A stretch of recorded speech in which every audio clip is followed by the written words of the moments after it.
Hello, one and all, and welcome back to Dimension 20 Live presents Fantasy High Sophomore Year. I'm your humble Dungeon Master, Brendan Lee Mulligan. With me, as not always, is only some of our intrepid heroes. Say hi, intrepid heroes. Hi, intrepid heroes. We miss you, Allie. Missed you. When you die in the game, you die in real life. Whoa. R.I.P. Gang, this is Dimension 20 Live. This is the continuing adventure of the Bad Kids, a group of teen heroes from the Eggford Adventuring Academy in the world of Spire, who are on their spring break sophomore year adventuring mission to retrieve the crown of the Nightmare King. Before we get started with the recap, a couple things. Number one, a new episode of Escape from the Bloodkeep out this Saturday. Make sure to head over to Dimension 20 Show on YouTube, youtube.com/Dimension20Show. YouTube. So yes, new. I was like, man, you all got Matt Mercer back in the chair? We new, if you haven't seen it yet, is going to be coming up on youtube.com/Dimension20Show. Through April, you can get 20% off all Escape from the Bloodkeep merch by using the code BLOODKEEP. Darken the land with savings. Only two. That's the whole code? That's the whole code. That's No, the the code is just BLOODKEEP. The other part was a slogan. Yes, that gets you into the secret website that's cooler and darker. Exactly. Guys, after tonight's show, there's only 2 more episodes left in the live That's not season. enough. Make What sure are to you tell your talking friends about? and family to catch up so they can watch the final 2 episodes live.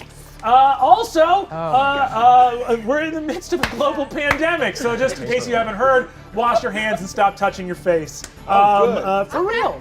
I'm glad that we're about that here on this show. Yeah, there's a global pandemic. Wash your hands and don't touch your face as much. I was going to be watching to see if we touch our... Oh, Yeah, you got can we it. get a face count My going? hand was literally on my face. Yeah, I was going like I this. just wiped It's so too much coffee late. off of my Too face. late. What am I supposed to do? Leave the coffee on there? Yeah, we all touch each other's faces. Get your hands Guys, away from me. last we left off, our intrepid heroes were deep in the forest of the Nightmare King. They had to escape from the clutches of Kalina back to Arborlee to cure Kristen Applebee's of the curse, working together quickly and efficiently to save their party cleric. They returned to the Tinkerer's Hall, where they identified the Unfaithful Base and got Gorgug a sweet new magic axe.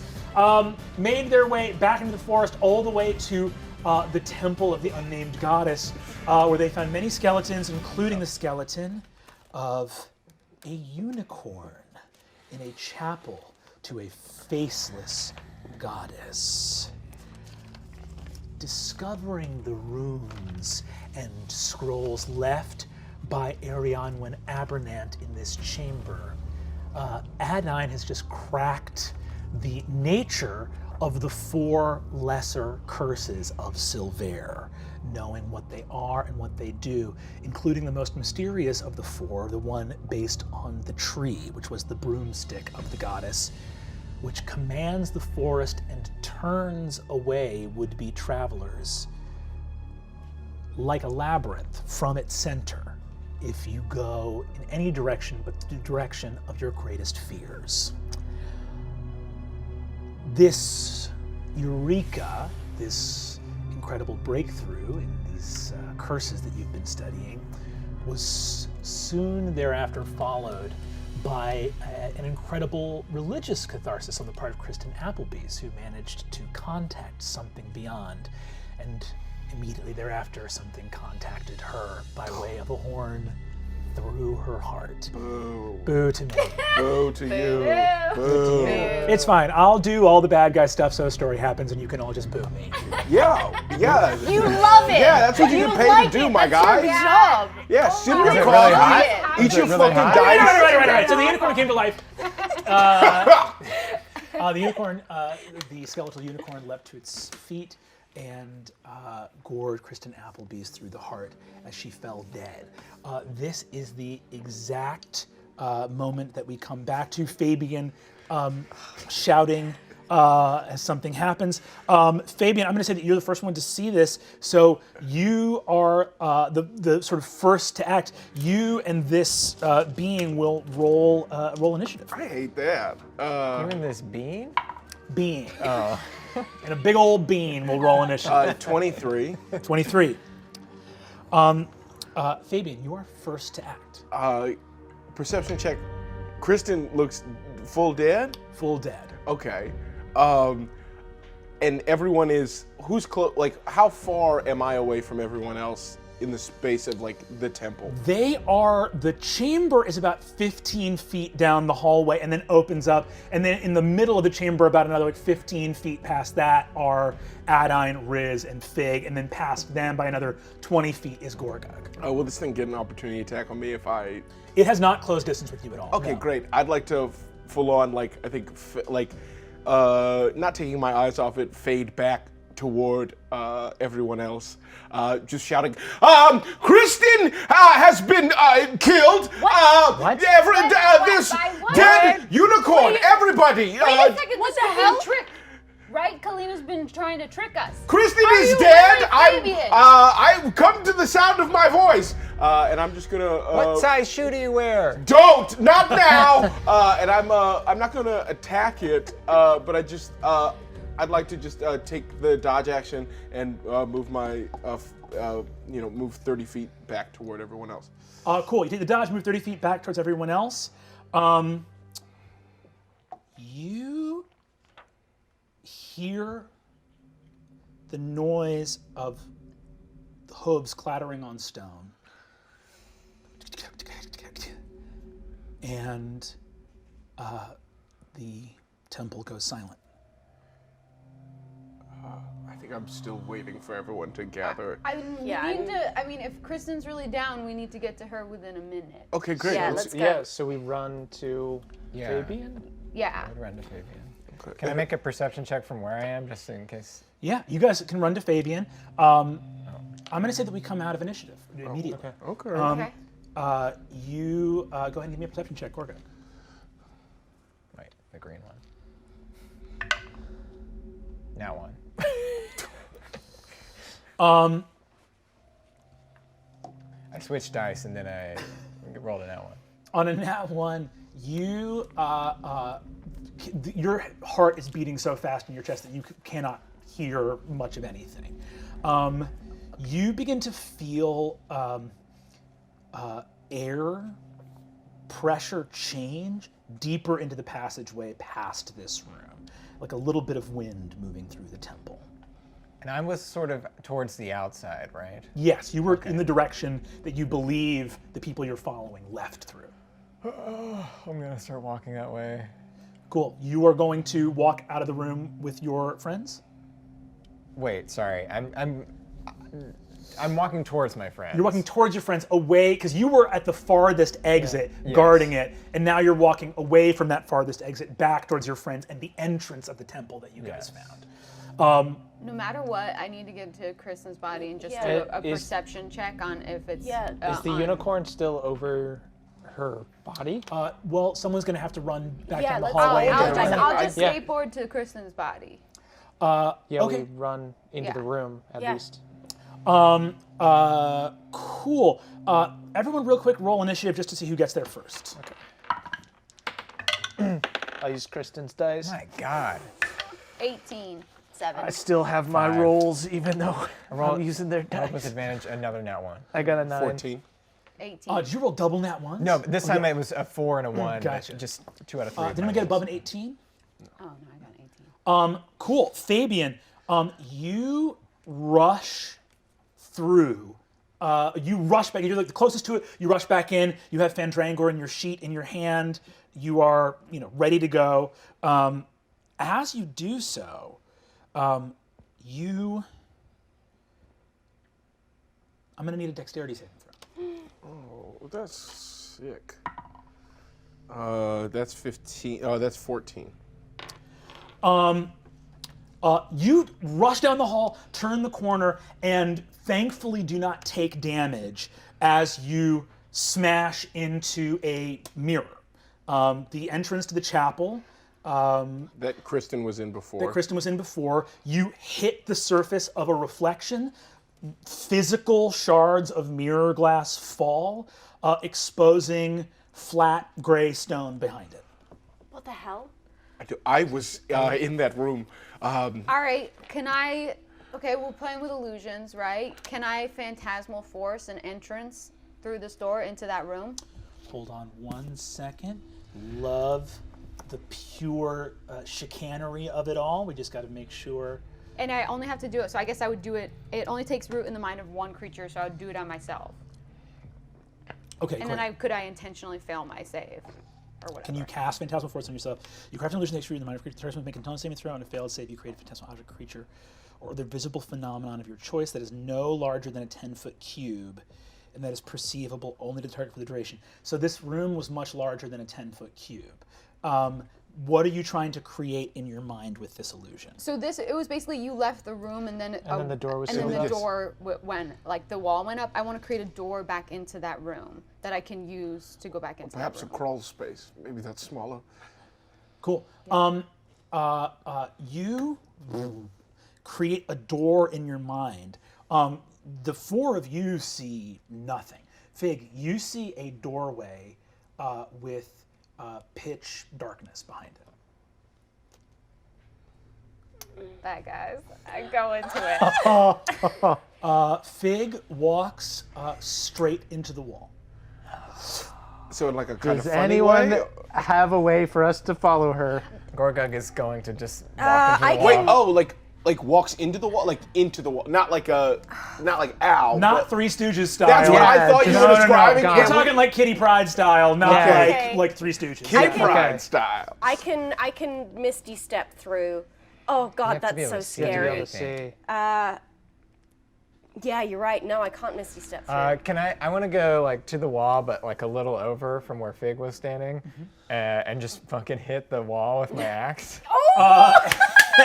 Hell yeah. So that's automatically a crit. Roll to see if you hit. You're still rolling to see if you hit, but you can obviously like reckless with no worry and Okay. anything else. Does a 22 hit? 22 hits, yeah. Okay. You hit. You hear this, the buzzing of the axe gets loud. This is your first time putting this thing to work. Boom!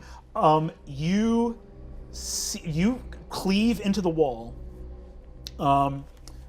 As you do so, I'm going to ask you to make a saving throw for the building.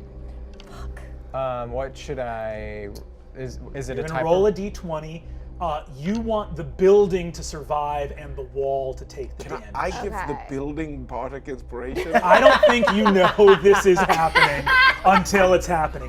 This is not a high DC, it's just DC 10. The wall gets a +4. You just need to roll a 6 or higher. I'm still gonna put my hand against the wall. 13. 13. Lucky Okay. 13. Jesus You Christ. boom hit into it. I think your artificer's sense. You cleave into the wall, cut through a section of it. You know that you're deep inside of a structure. 13 was not super high.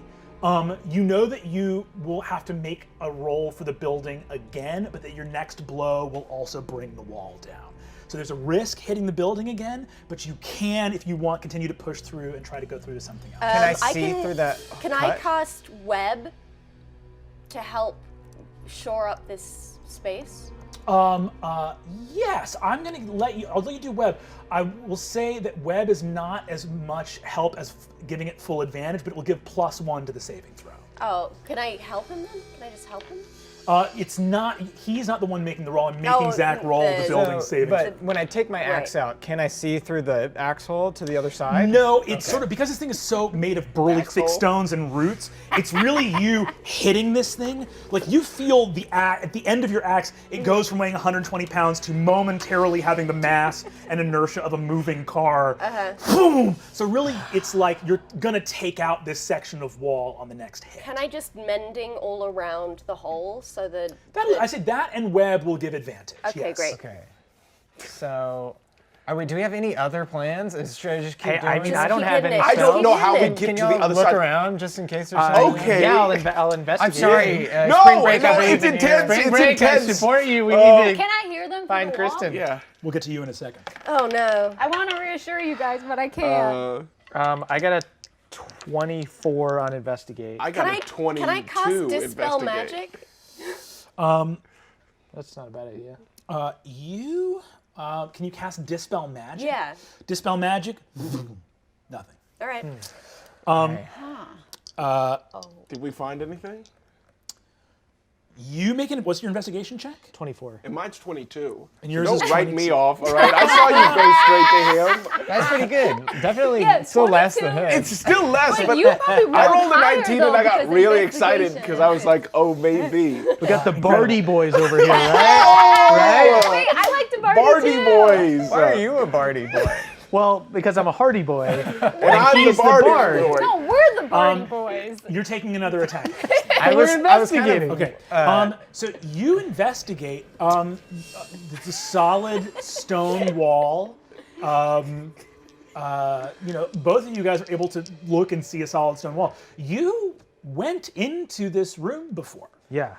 Can I shoot it with my watch because it does radiant damage? I'm just like hoping maybe this like evil thing is weak to it. Sure, absolutely. Cool. Great move, Barty boy. I shoot the wall. It's like Riz, the Barty boy. The Barty boys are at it again. A laser pops out, hits the wall, doesn't appear to do much of anything. Okay. All right, that did Maybe nothing. if I break your no. All right, I'm just gonna hit it again. right. I think. So. 15 plus 25. 25 definitely hits. You do Okay. max damage. Max damage. Give me a saving throw with advantage for the building. Saving throw. 15 Okay, great. plus whatever. Yeah. Dense, reeking dust and fog comes out of this place. Fig, we're gonna go to you now. You move through a dark hallway. I'm going to need you to give me a survival check, not to get lost. Not to get lost. So does it feel like I'm walking not into that room that You're we walking saw? through a jet black corridor with your dark vision.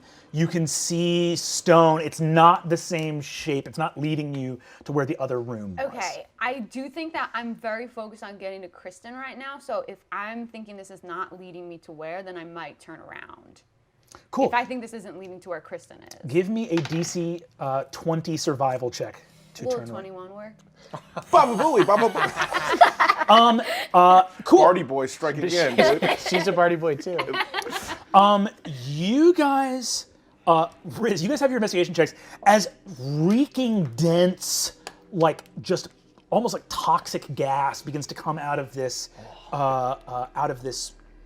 tomb. You, made the investigation check on your 22 and 24, do see something. The shattered mirror shards all over the floor. You begin to see something moving in them, and you see hands pressed up against them. You see Fig. Shattered fragments of Fig. What? You walk back, get to where the door was, and just see shattered hanging pieces of mirror glass. And your friends, like, looking up their legs as they stand over you from the floor. Wait, I thought I moved over away from where. Was it just a continuation of the mirror? Because I think I was intentionally hitting away from where she walked into. The mirror shattered when Fabian took the corner and rolled that deck save. All right, well Gotcha. then Can I pick up a piece of the mirror? Can we mend the mirror? Yeah. Yeah, I have can I mending cast as well. mending on the mirror? You cast mending on the mirror. The mirror comes together. As it does so, Fig, make a dexterity saving throw for me. I don't like any of this. Okay. 21. The doorway you created with phantasmal force begins to vanish. Do you have an impulse to jump through it or no? Yeah, I jump right through it. You succeed on your dexterity save, which allows you to leap out of the mirror.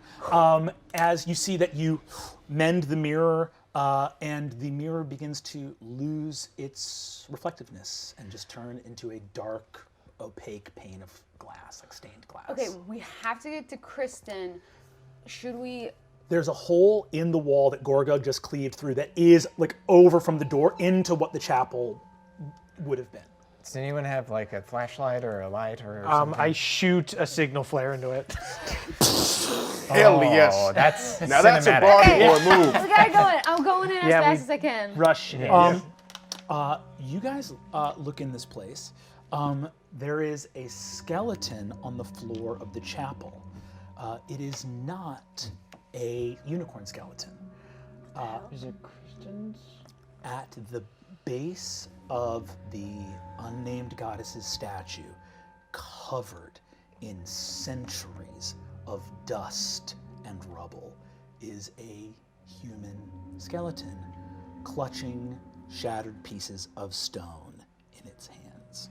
Shattered pieces. I would like to cast the identify spell on the skeleton. Yeah. He's making a face. Which face is that? Which of Brennan's faces? Ah, yes. This is another use of the identify spell. What you now behold is an ancient religious relic, the skeleton and remains of the blessed Saint Kristen Appleby's, who died in this chapel 850 years ago. No. What the fuck is going on? 850? No, I come don't on. like this. This has been another use of the identify spell. What's the rock?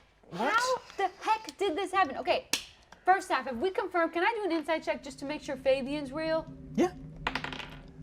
I got really good. Think, why are you looking at 22. me so hard?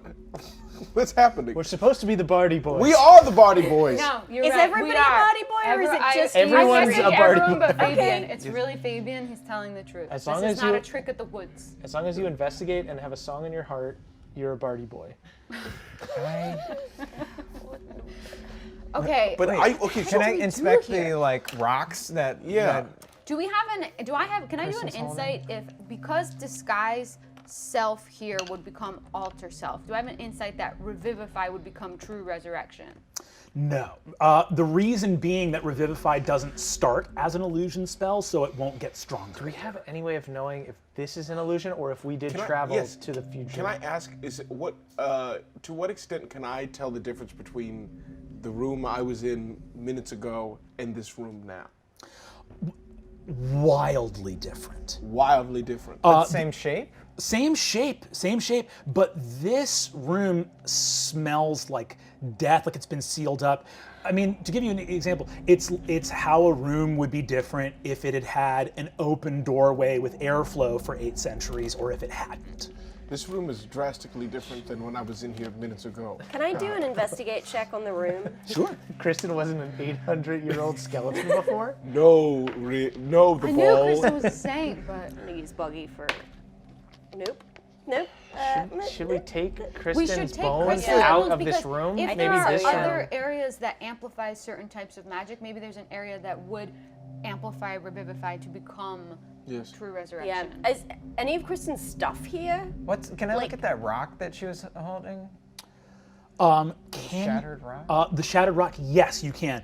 Go ahead and give me a perception check on it. Okay, and I would love to try mending it. Oh, sure. Can I give him a help action? on Yes, this you can give it. You can give a help And the action. yeah. unicorn skeleton's gone. Perception, 19 perception. I can investigate too. Go ahead and give me an investigate check. Oh, baby, 27. Couldn't beat that. Not with my bardiest roll. Your 27 investigation check, I'm going to let you make a medicine check with advantage as well.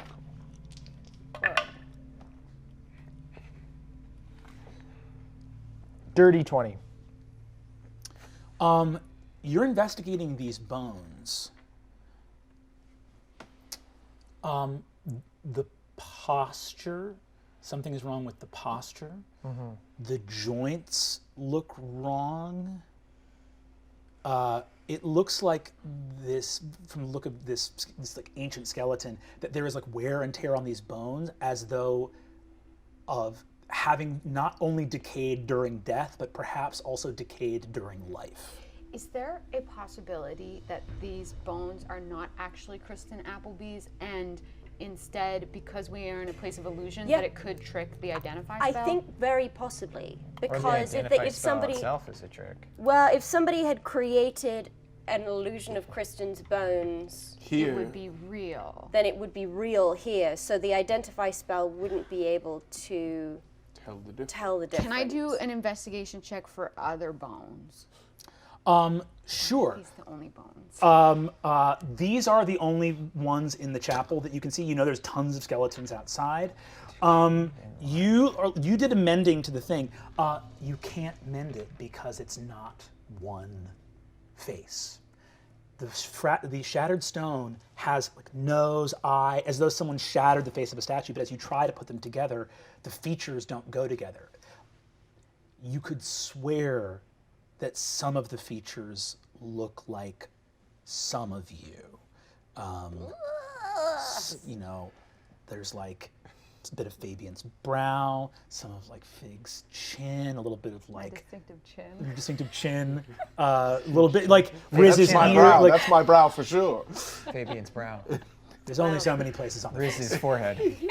Gorgug is obsessed with this. Well, we should. So obsessed with this. Can we hold on to those?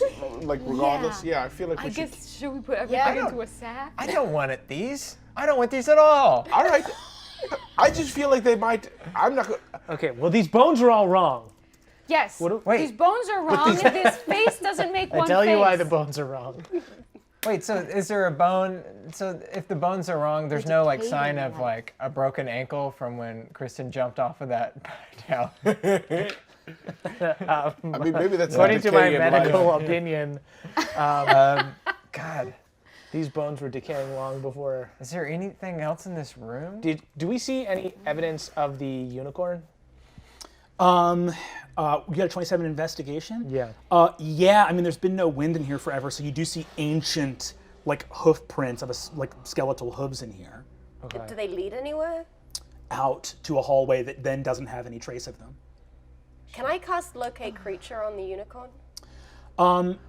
Yes, you can cast locate creature on the unicorn.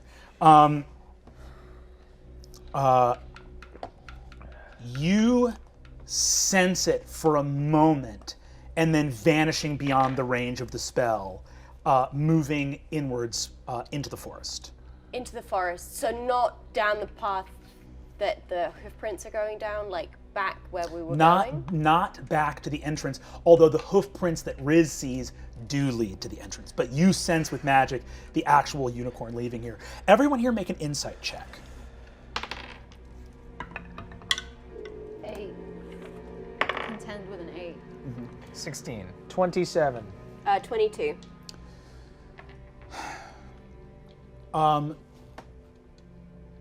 Riz, with a 27 insight,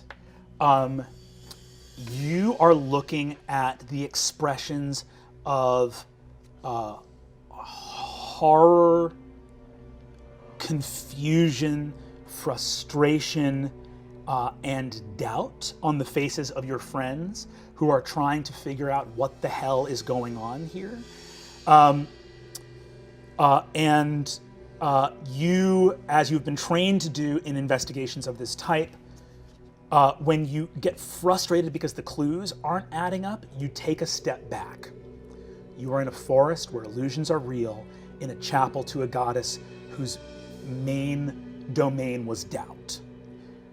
The clues don't add up, and the physics of this place aren't going to reward your thinking from the world outside here. It is, you are in Wonderland now. Coming at these things with logical problem solving will not help you because the game has been changed on you. The physics of this place work by dream logic. And if you try to get to the root of problems using the same linear thinking you would have used to solve mysteries back in Solace, you will probably end up going mad or simply failing in your quest. Do you tell us? Well, yeah. You have to follow. I guess, do we want to try to do this lucid dreaming thing that other people did, or do we want to just follow our fear into the woods? Will the lucid dream... Did we get the impression that the lucid dreaming will help the fear situation? Or, like, how would us being on mushrooms help or hinder us? The thing that got glossed over a little bit last time that is really important is the element of that fourth curse, which is that you guys actually can't get to the center of the forest without becoming more afraid as you go. Right. The physical layout of the forest will change as you enter more into it. You don't have the nature of your mother's ritual. Her ritual was largely abjurative. However, you know that Dusk Moss will probably, it will certainly expedite whatever process is bound to happen as you move through this place. And you could attempt to improvise a ritual to use it to the best of its ability, but you don't, the most important elements were taken from here. Okay. I mean, I can also just cast Fear on us. It only lasts for a minute, but that would get us a head start to Yeah, I mean, if we know the right path. I mean, if we take these drugs and then cast fear to push us into a bad trip, Yeah. What? I mean, I don't know. So you I don't don't wanna have a understand bad any trip? of this. I think I I think for Kristen, we have to take these drugs. think so too. I think so I too. think I so. think that's what Kristen would have wanted I know us to do. that. I agree. Yeah. Oh, Let's boy. burn the drugs and face our fears. And I take off Tie my it- father's eye patch and I'm like, let's do it. Let's do it for real. All right. I take a moment to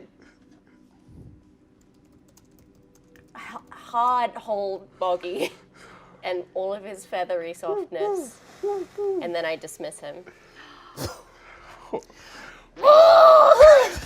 What a mean mistress! Keep I mean, baby. he's so scary. Baby He's can a stay. little more scary. If so you want to have a scary. bad trip, You actually then have yeah. a really important role to play. Keep Yes. being you. Yeah. Maybe do some little dances. Remember when you asked me? Do you remember Oh, I hate when you it. asked me, should I whisper or scream? For today, we scream. That's good. I am. Let's get this over with. Yeah.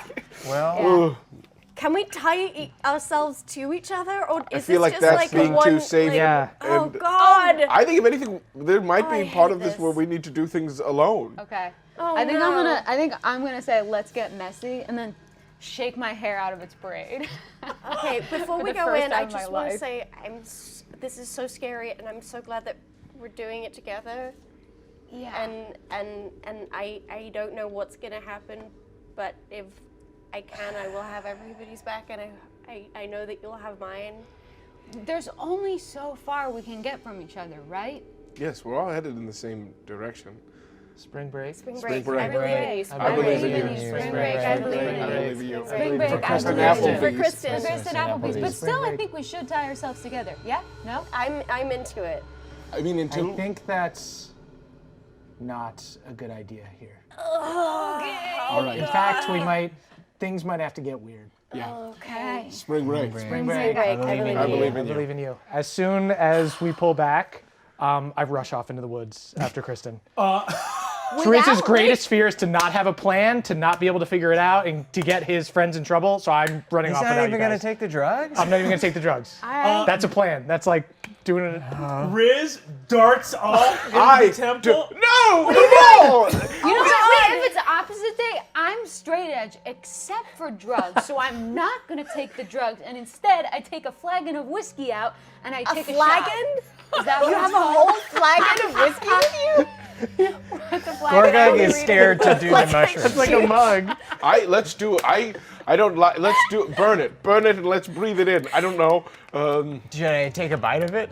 I don't think. I think it's a smoke. You smoke it. Can I make a check to see if I understand how to take this drug? You remember the gnome saying you have to light it. It's like a brick of incense. Great. Hell yes. I light it up. I light up some of it. Okay. I'm also gonna take my meds out of my pocket, and I'm gonna leave them. I Yeah. hate this. I hate this. This is awful. Wait, don't leave them. Just give them to me. Just give them to me. No, because then you'll have them. But that. Fig starts downing whiskey.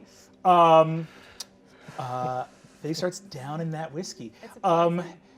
Adine, you near the last little owl feather on the floor from where Boggy vanished. You take out your jacket produced.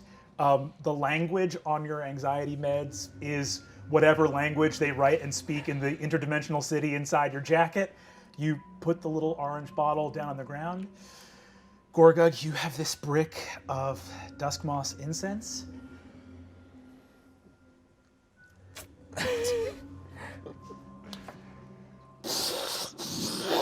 Is there a ritual also? We are scared and we're coming for Kristen. We are scared and we're coming for Kristen. We are scared and we're coming for Kristen. We are scared and we're coming for I'm going to Kristen. say you all choose to voluntarily fail your Constitution saving throws. Yeah. Yes. Except for me, actually, I would like to try to pass. Okay. I'm not straight edge except for drugs. Okay. I do pass. Incredible. Cool. So the dusk moss, and give me one for the whiskey as well. Damn it, I pass everything. All right, I do the dusk moss. All right, I intentionally fail it. Are you going to cast fear as well? Yes. Before you cast fear, I'm just asking because it was a little bit of lack of clarity. Kristen's remains, or what the identify spell referred to as Kristen's remains, are in the chapel still, correct? Yeah. I'll take one piece of her because I feel like at this point, revivify won't work, so it just will be like a full reincarnate. Okay, just like a tip of a finger bone, something like that. Yeah, just something I can put in my pocket. Cool. Putting Really? that stone of my Maybe brow. we should all I take think, a piece but of no, her. no, no. just- I think we should because there's a chance that we could go to somewhere else and revivify could work like true resurrection. Although true resurrection, you really only need to speak a person's name, so never mind. You take the piece of the don't finger bone. You cast the fear spell. It's cast on us? Yeah, you're going into a Just trying to bad help you. trip. No, I know. Oh, I hate this. God. This is a bad time. This is very bad. And then do we just, yeah, okay. Well, here's the thing. I want to know, right before that fear spell gets cast, let's go down the line, and I want each of you guys to tell me what you're anticipating in your bad trip. What does your character imagine they're going to see when this bad trip starts? Damn. Like, what do you mean? I mean that, generally speaking, the thing you dread is the thing you imagine, and you're making your imaginations come to life with powerful gnomish hallucinogen and a third level fear spell. So whatever your characters are imagining there, I'll let you guys stew on that. Riz, you dart through the temple. Out into the woods you go. What is Riz doing as he emerges from the other side of the temple in an even thicker and more briar-tangled version of the forest? What are you doing? I'm trying to run towards wherever Adine thought the unicorn was going. So you're trying to follow the unicorn. Yeah. Go ahead and give me an investigation check. Okay. And I think I'm specifically being reckless. Like, I didn't want to be involved in this because it's too much a Riz thing to, like, come up with a plan. So I'm just charging. Then give me it with disadvantage, so you're just gonna roll straight. Sweet. Oh, so straight. Yeah. Let me roll again because I just rolled twice. 28. Riz, you begin to dart through the forest as fast as you can. You begin to follow what you believe are the hoof prints of this unicorn. As you do so, it occurs to you, number one, that Kristen's body was the one that had all of the Revivify diamonds on it, which you now no longer have access to. You continue to move as fast as you can. As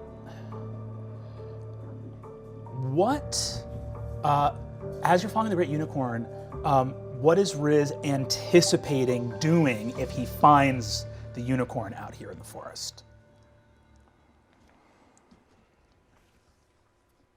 I think Riz wants to see if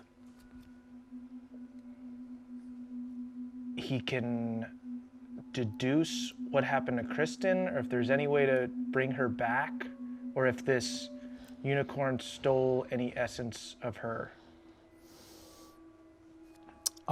you start hoofing it. Go ahead and give me a survival check, if you'd be so kind. Okay. Mm. 18.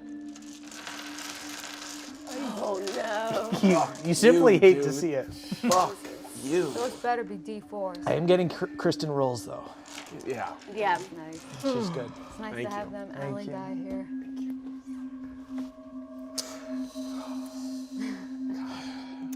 You Allie.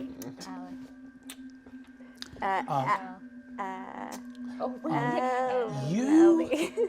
Oh, you stop down. You are also give me a stealth check if you'd be so kind. Unless you're not trying to be stealthy at all, and you're Not just trying to gunning. be stealthy. So you're just On the running wall. through. You got your briefcase, you got your gun, and just a kid with a flat cap and a tie running a dead sprint through deep, dark woods. Just what I used to do to catch the bus. Yeah. No, wait. now your neighbor's mom can't drive you in. Briars My greatest begin to come up around you. Keep running. Go ahead and give me a dexterity saving throw.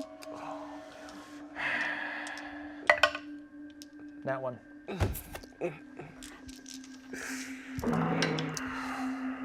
You take 11 points of damage as you just breakneck sprint through briars, twigs from the trees, scratching at your face, and then you see it in one of the hoof prints.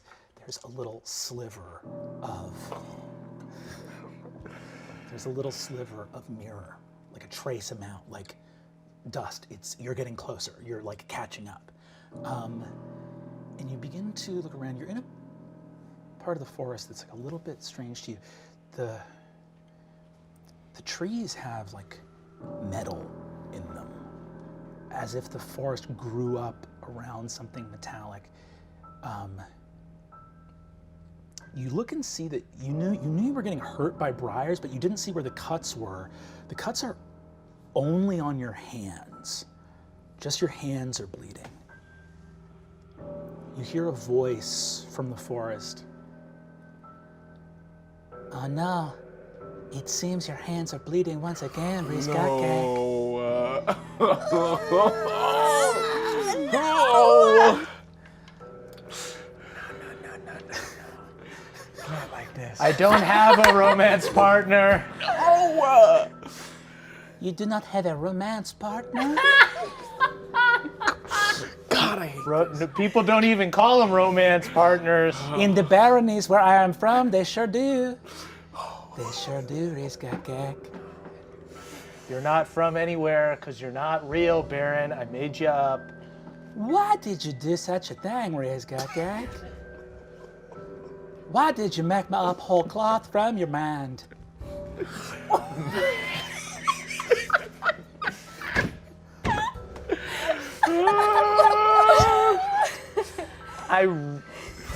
Oh man. Screw it. I run towards where I hear him coming from. I run towards Baron. One of the shards of mirror, there is Baron standing in it. He goes, do you want to come through to the other side and meet my Stark father? There's a reason you made me up, Rizgakak. You would not have lied so frivolously. You love the truth. You seek it so much that you cut your hands upon the inside of crystals. But you use deception to protect yourself from something you fear. What do you fear, Rizgakak? I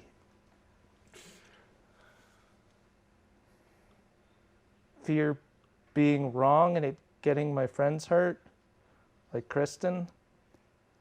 You made me up because you are worried of being wrong? Well, no, you are a different thing. You're because everybody else is hooking up.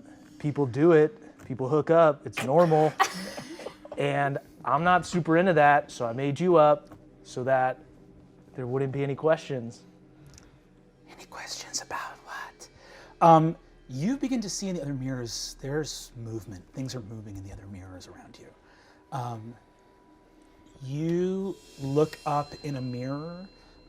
You see Fabian and Aelwyn Abernant in one of the mirrors dancing this like insane tango. You see Tracker. You see Tracker and Kristen like on a couch just making out. You see Fig on stage playing to Ida in the front row, who's like clapping her hands. And you hear Baron say, "Why do you think your friends keep you around, Rizkakak? If it had not been for detention on your first day of school, and for you to solve this little mystery, do you think they look at you as someone they can truly understand? Or are you just a funny little thing that finds the clues? What is it they call you most often of all?" They call me the Ball, but Rog made that nickname up, and Rog's my friend now. You see Rog making out with Fithrethriel in another mirror. You see he says, "The years will go by, and everyone will find someone that matters more to them than you." Go ahead and make a wisdom saving throw for me.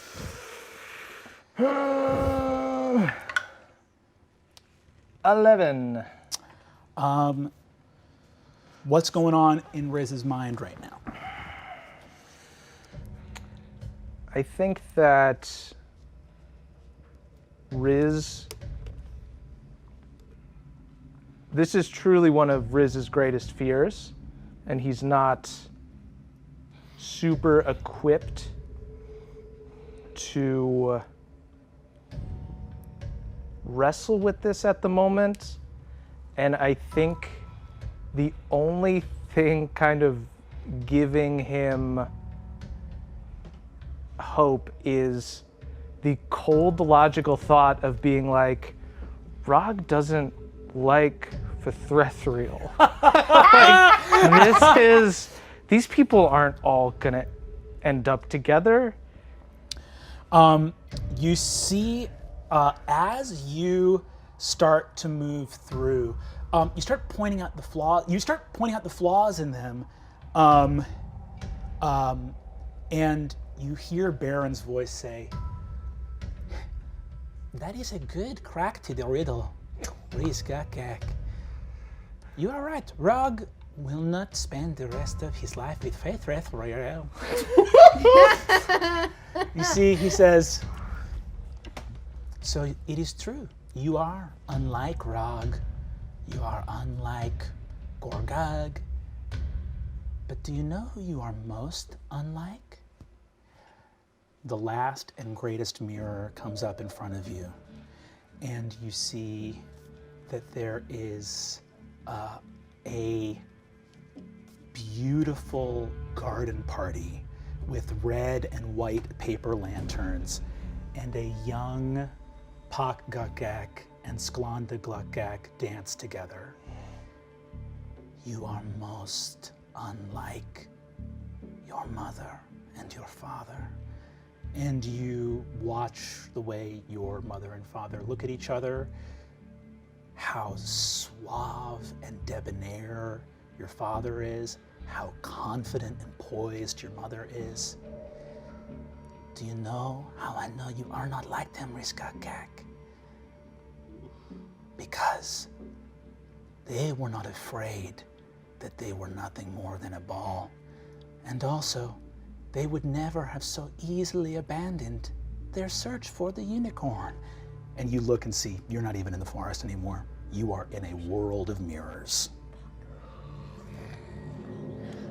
We're gonna cut back to... Fuck that. You're not invited to any Get him, parties. dude. Get him. Get him! I admit there might be something wrong with me. The return of Baron. I knew it was coming It's like eventually. we all wanted it, but then it happened. It's like, I didn't want this. I didn't want this one bit. Okay, let's go down the line. What's everyone afraid of? I'm not telling you secrets. That's the most Brennan thing I've ever heard. Let's go down the line. Come on. We can't start on this side. I haven't thought of mine. I'm too distracted by it. Well, it's not what you're most afraid of. It's what your character is dreading in the moment as you're doing this Dusk Moss ritual. I think the track that Gorgug's mind would go down, given the ritual, of what he's scared of, or what he doesn't like.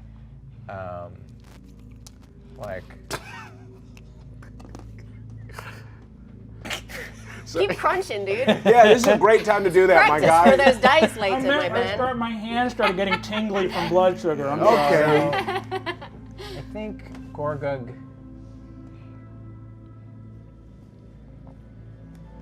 is a person who has died, literally died, and I think he says he's scared of the fact that all of this has happened after he died. And so, is this real? Are any, like, there's already a bit of, like, imposter syndrome stuff going on with, like, he doesn't feel very smart, and he's doing what is traditionally something for smart people lately, and just feeling very uncertain about the, like, reality that he already experiences. Your hold on reality starts to fade as you become more and more uncertain. The Dusk Moss spreads, and you feel a little thing like on your crystal in your pocket. You can feel yourself about to slip into unreality as this ritual is taking place, but you have one last moment of hanging on to like the real world as you feel your crystal ping in your pocket. By the way, I will bear in mind that if you want to do any shenanigans with your crystal later in the forest, you have a limited battery life on this thing. But you feel it something notify you in your crystal. It was working? Yeah, you were getting service in the forest. I'll look at it. Your home screen is a picture of you as in like an awesome drumming photograph from a Fig and the Sig Figs concert. You're in your sophomore year of high school, and you are a rock star athlete who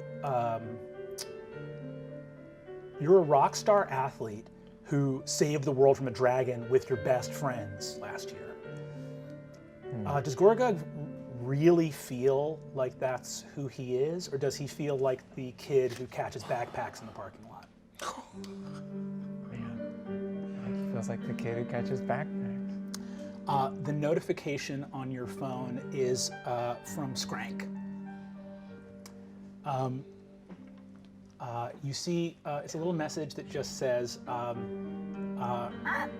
"Hey Gorgug, I heard you and Zelda are back together. I'm so happy for you. Hope everything's cool between us." What? Why would? Hey, Skrank. Why not? Why? I guess I Fully don't know on what you mean. drugs. Why wouldn't it be? You see a little ellipsis come up and go away.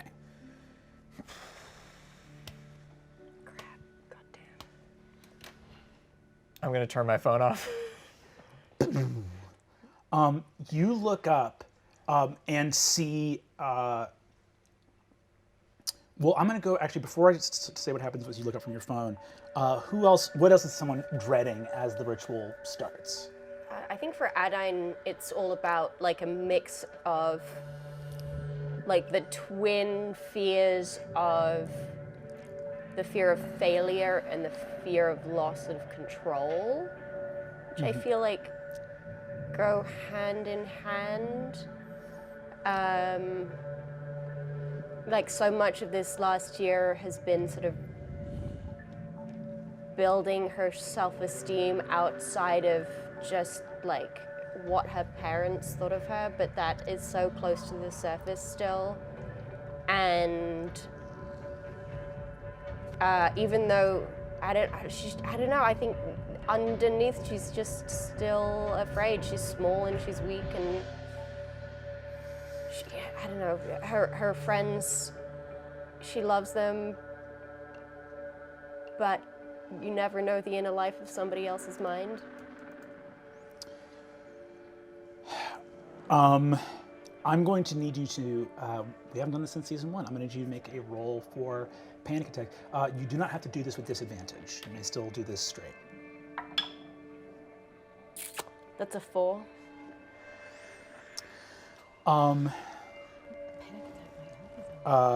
Adine, you begin to experience the beginnings of a full-blown panic attack. I do what I can to do the breathing exercises that Jawbone has taught me over the last year. Because even though I know I should probably let it go and lean into it, it's still so terrifying to let it happen that I'm working against it. But I don't know. You begin to breathe. You are fighting against the panic attack happening, even though you know that fear will bring you deeper into the forest. Adine gets her wish. You fight it, and the panic attack ends. You are on the other side of the briar wall. You got out of the forest because you couldn't handle it, and you've run out of the gym while your friends fight the dragon again. No! God damn it! How do I get back in? I try and get back in. How do you attempt to do so? I look through the briar and I try and misty step through it. You misty step through and feel yourself rebuffed. You are back on the outside of the briar wall. You breathed in that dusk moss. You had that moment of feeling true fear again, and you couldn't do it. You couldn't let yourself get there. And your friends are through an impenetrable barrier on the other side without your help and without your knowledge of the curses. Fabian, Fig. Okay, before I say my fear, can I just do an insight check? I need to know. I basically want to make sure, because I know Adine put her meds down, and I don't want to like take it against her will, but I don't want her to leave them. So I just want to know if I will hurt her chances if I have Baby go pick up the meds. You will not hurt her chances. Okay, I'm gonna send Baby to go pick up the meds. Adine, again, doesn't need to. Adine has her jacket of useful things. I know, but if I see her and she's not she's in a state where she Absolutely. needs someone to give it to Baby her. goes over. God. No, these are not for you. What if I could use them? Well, we'll talk about that later. We'll talk about that later. Okay. Okay, I guess I don't, I guess Fig is maybe anticipating, there's like 2 images she could anticipate encountering, which is a dead Galir, or the feather in her pocket just dissolving, and that meaning that something has happened to Ida, or even encountering Ida as a baby and finding out that she reincarnated and is now a baby would be really weird. I do think that there's also sort of a fear, but then I guess I don't know if it's a shallow fear, because really I should just be worried about the safety of other people, but there is a deep rooted fear that now that she's actually showing, trying to be herself around people, that will end up not being enough, and that she'll kind of find out that like she's very charismatic, and like charisma can make a good first impression but like not a lasting one. And so like someone like Ida, for example, would meet the real Fig, not the glamour or the idea of Fig that Fig has portrayed, and she would find out she's not enough, and like she's just a bass player and no one wants to hear the bass play solo.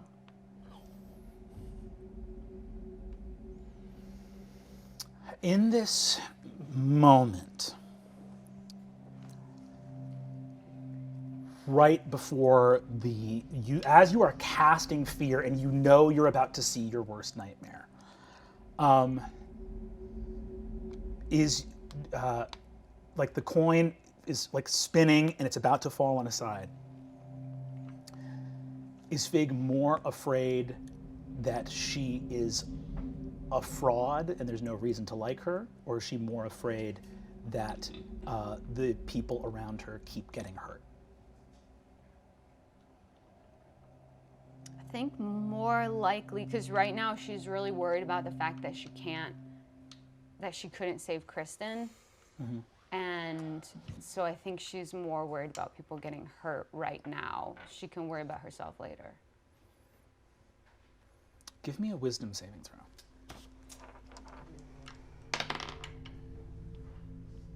Well, the dice, I want to tell your story. I got a 6. I'm getting roasted out here tonight.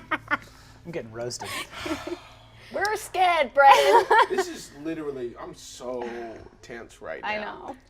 You gotta, if you're doing a whole Nightmare King season, you so gotta get to sweaty. Nightmare first. We were having so much fun though. Remember when we were running around and people were flying on Had a ropes? shrimp party. A shrimp party. You try to be the person who's more afraid that your friends are gonna get hurt. But it occurs to you that the fact that you were worried about how people see you, and that entered your mind at this point in time, is proof that those fears are true. Because if you were the person who was really the most worried just about saving your friends, that other thought would have been quieter. You watch, frozen to the ground, as a beautiful, resplendent, cool, awesome, funny Fig splits from your body, stands up, quietly looks to you as Adine vanishes, and says, "You stay here." Got it from here, guys. The story of you, the performance of you, is what your friends care about. And the real you freezes to the ground. Fabian.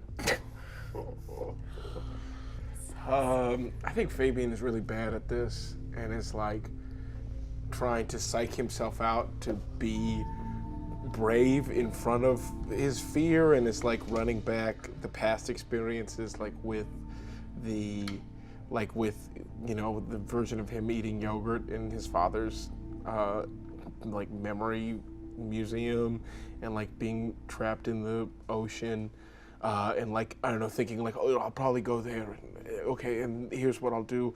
But I think like underneath it all is this feeling of this being helpless or unable to,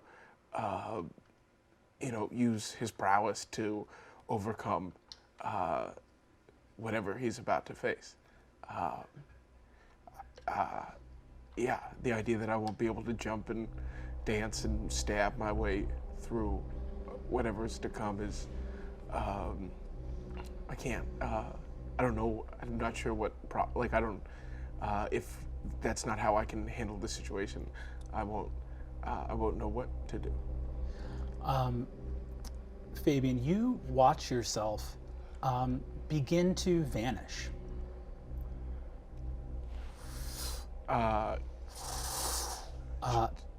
Hands go see-through. So right now, Adine is gone, Riz is gone. There's an illusion of Fig. Gorgug, you are still here. All of you forget Fabian.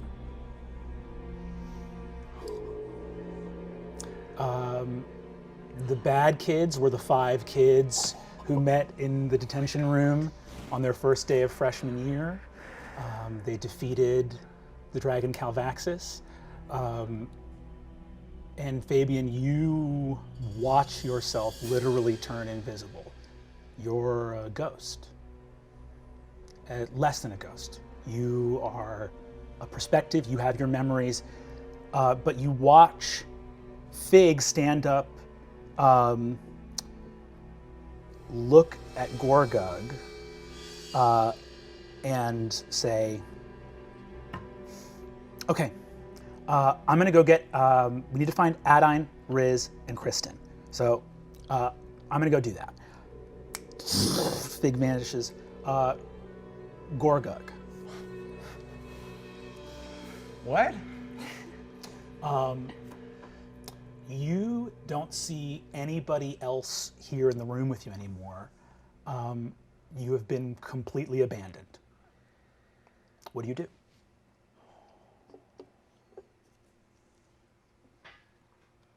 I think at this point, Gorgug takes a little bone from Kristen.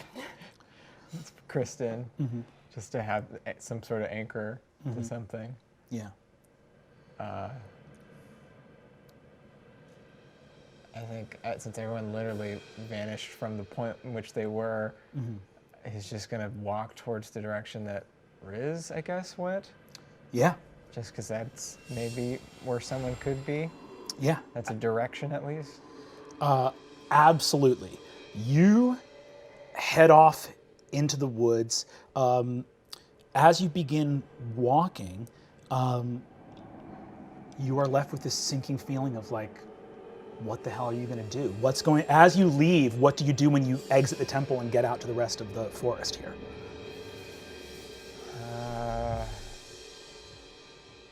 I guess I have to follow what's scary. I think I'm losing touch with what I'm doing a little bit, but like, no, remember that much at least. Yeah. And so I'm just probably going a little slow.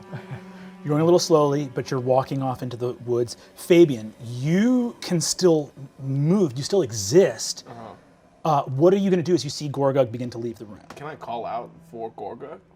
Yes, you can. Gorgug! You hear nothing. Gorgug! It occurs to you that maybe Gorgug can't hear you, but can I run up and grab him, put my hands on his shoulder? you are as you go to try to move him, you physically can't. Like, you look at your translucent hands, try to pull him. It's like trying to stop like a train moving down a train track. You just can't physically make it stop. And he doesn't respond at all to my touch or any, there's nothing. No response to any of it. You could possibly affect the physical world around you. You could try to write something like on the ground in front of him. But other than that, none of the auditory, you don't seem to be able to interact with him. I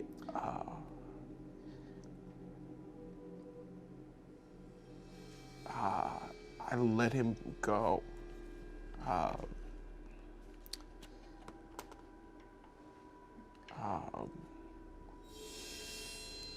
feel like I don't know. I feel like Fabian sits down. I think there's just too much going on right now. Cool. Fabian takes a seat.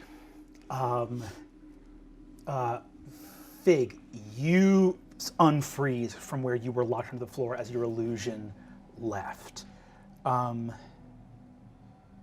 You are able to move freely again, but all of your friends are gone. I guess I also go. Riz, Fabian, Adine, Gorgug, baby. Babian. Baby. The shit people didn't know they needed. What's up, dude? I'm in the corner making out with baby. My Your true greatest greatest fear. Oh, fuck. Baby left with your illusion. Okay. Does anyone respond to me? Either they are out of earshot or they are choosing not to respond. Okay. I think I'm going to walk towards the woods. You walk towards the woods. Make a perception check as you begin to walk towards the woods. 18.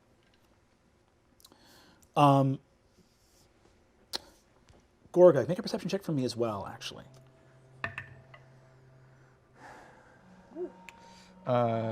23. Nice. Cool. Fig, you begin to walk out of here. On your way out of the temple, you see that there is a room with a giant, placid pool. There's like a fountain in there. And you see in the roof above it, there is a stone sculpture of an eye that is being pulled open by claws at its lids. But you detect some kind of like magic in the pool. Okay. I guess I'll just. I'll follow my fear. I'll just put my foot in the pool. The water is like exactly at your body temperature, which means that it's extremely warm. It's like weirdly unsettling to get into something warmer than room temperature that's just sitting here stagnant. As you do, you hear a voice go, "What dreams do you now wish to see?" And you feel that you are in some kind of scrying pool, that probably a limited scrying that you could only gaze at, not at someone's physical waking location, but if someone were dreaming, you could look at what their dreams were.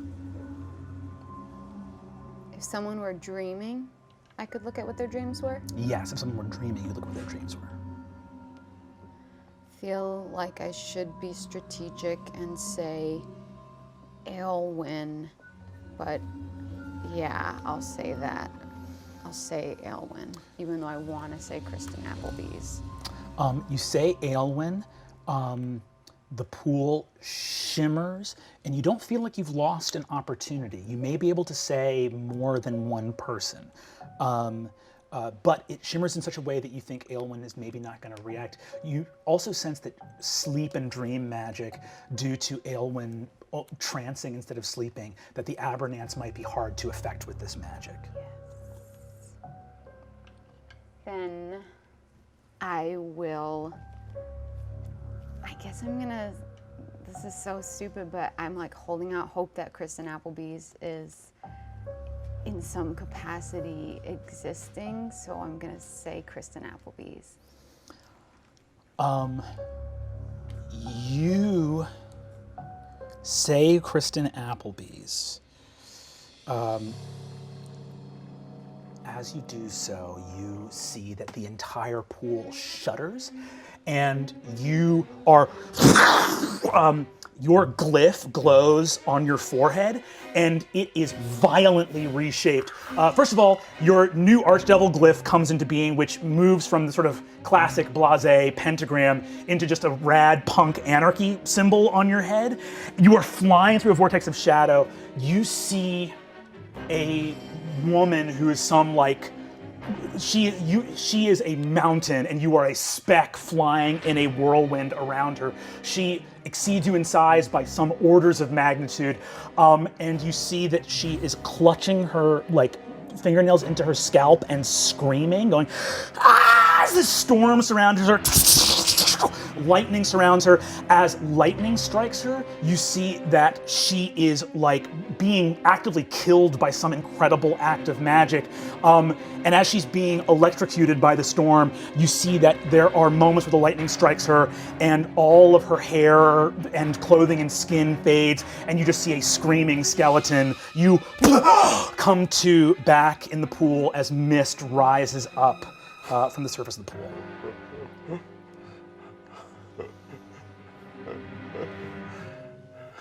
Riz, Fabian, Adine, Gorgug.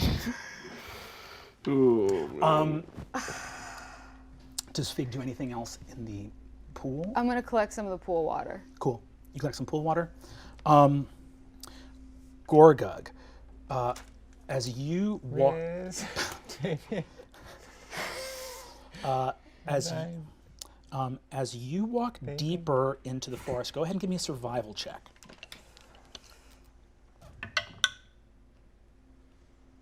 $20, not nat. Very good.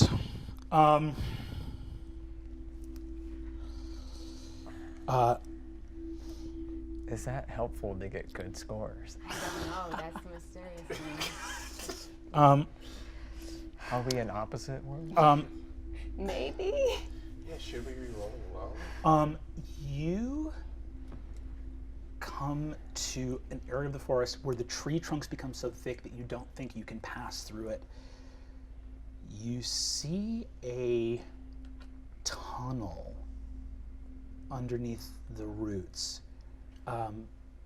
It is extremely small. It would not just be crawling, it would be dragging your body. It's not enough space to even be on your hands and knees. The surface is littered with leaves, and you see insects crawling in and out of the tunnel. Yeah, Gorgug's definitely afraid of small enclosed spaces. It's just as a powerful large person hitting his head on things is an everyday occurrence, and so an even smaller version of that is scary. And bugs, just doesn't like bugs. Yeah. I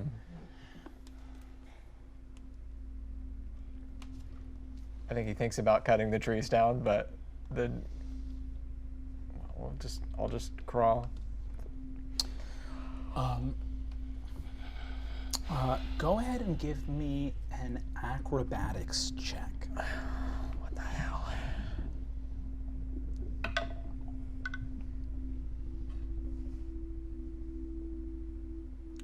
21. You pull yourself, you can feel insects crawling all over the surface of your skin. As you begin to just go underground, even your dark vision, it doesn't help because the tunnel begins to wind and there's roots in the way.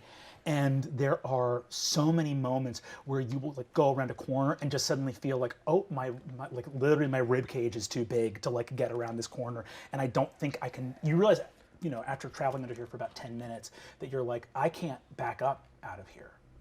If I get stuck down here, no one's ever gonna find me.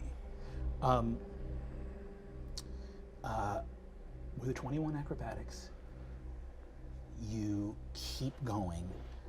Remind yourself that you are truly going the right way. You're going in the direction of your fears. You pull through and you are on the ground of some kind of dungeon. There's roots everywhere, but there's a stone floor. And you see that there's a passage leading in the direction goes deeper into the forest. Okay. Does it look like it looks like I've made progress? It looks like you've made progress, yeah. forget if I gave it to anyone, but the little thing that I artificed, like a rock that can record. Yeah. I'm just gonna. It can record a 6 seconds. Yep. Audio. I just want to say. It's Gorgug, keep going, and just drop it on the ground in case anyone catches. Oh man. And then You leave, as you do that, you say, it's Gorgug, keep going. Fig, Adine, Riz, Fabian, you all feel a momentary glimmer of reality shimmer for a moment, of just a thing of like, a moment where the panic subsides. Wherever you are in the forest, there's a moment where you catch your breath for a second. Gorgug, you move forward from this place and you come to a giant chamber. You see that there is a huge dungeon stone door that has this insane multi-hexagonal shifting stone puzzle on the front. And you see that next to it, in shadow, is a massive beast. It is partially obscured, but you see enormous feathered wings and paws, a lion's tail, and you see the face of a man, some kind of anthropomorphic creature. As it opens its mouth, sharp teeth run down inside. An enormous, probably 30-foot long Sphinx. Looks at you. big bug. It's a bug? You see the Sphinx says, "You think I'm a bug?" No. Right? You are not very clever, are you, Gorgug? I feel like it's a complicated answer, but ultimately, no. I don't think that's, in the traditional sense, no. All you need to do to pass through this door that will take you to the center of the Nightmare King's forest is to solve this puzzle. Many have done it before, but perhaps you are uniquely ungifted. And I should mention that if you fail, I will devour you.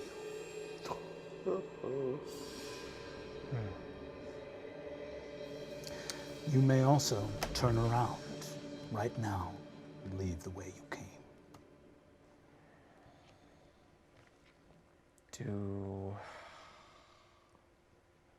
How many times can I try? You may try for as long as you wish, but once you begin to solve the puzzle, you must not stop.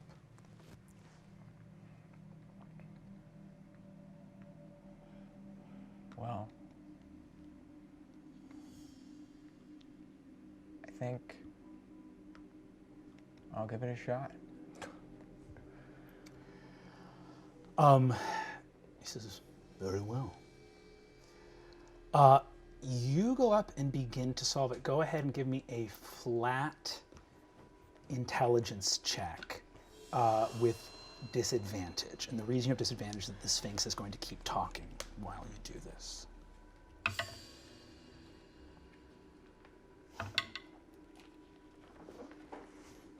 DC 20. Well, He has -1 to intelligence. Could roll 2 nat 20s. Okay.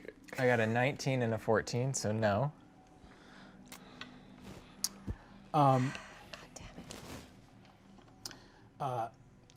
You see that the Sphinx says, "You are welcome to ask me for help if you'd like. I am all-knowing." What happens if I ask you for help, though? Every time I give you some help, I will tell you something true about the puzzle, and then I will tell you something else true about your life. Are you afraid to know the truth of your life, Gorgug? Well, now I am.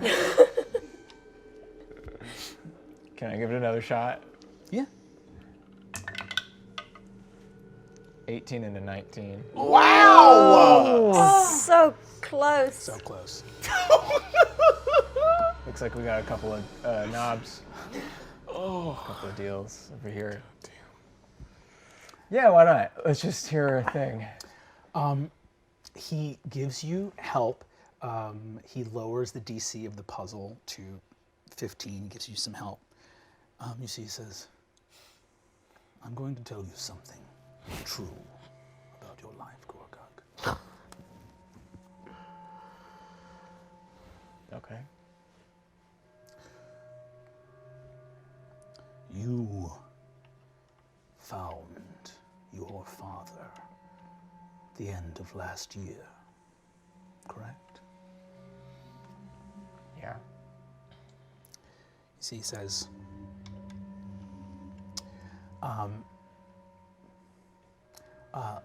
look into my eyes, Gorgug. As he does, you see a vision of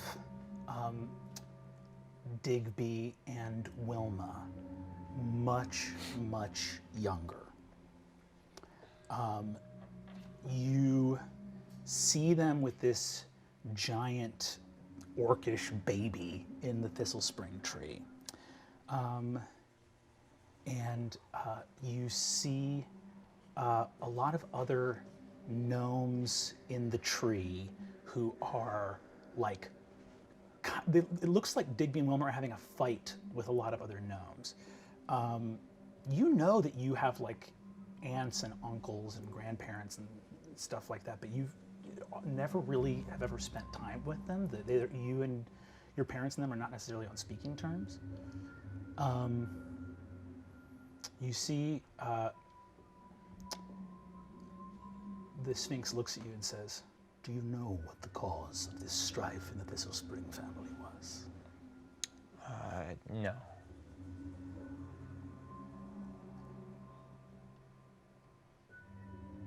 A babe the size of one of these gnomes appeared at their doorstep, and their family said, will it not break your hearts when inevitably the child grows to know only rage?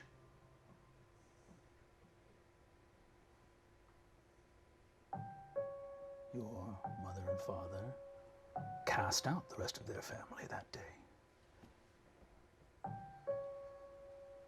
Did you prove your parents right, or did you prove their family correct?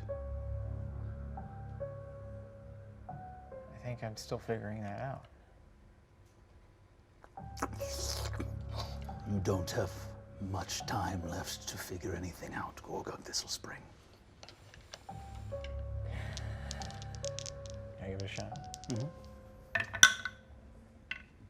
No. 16 and 11. You can go ahead and make another attempt if you would like.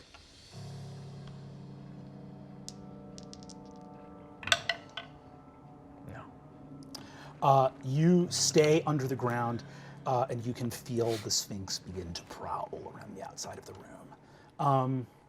We're going to move over to Fabian. I think in that moment of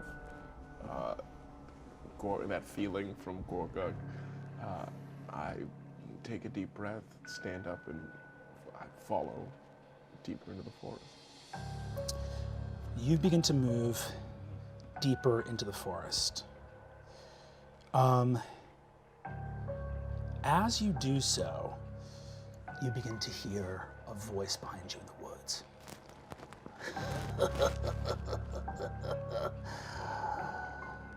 I'm gonna shit in that mouth. I full on spin around. Leaping like a monkey from tree to tree. Fuck this! Fuck this! I'm gonna shit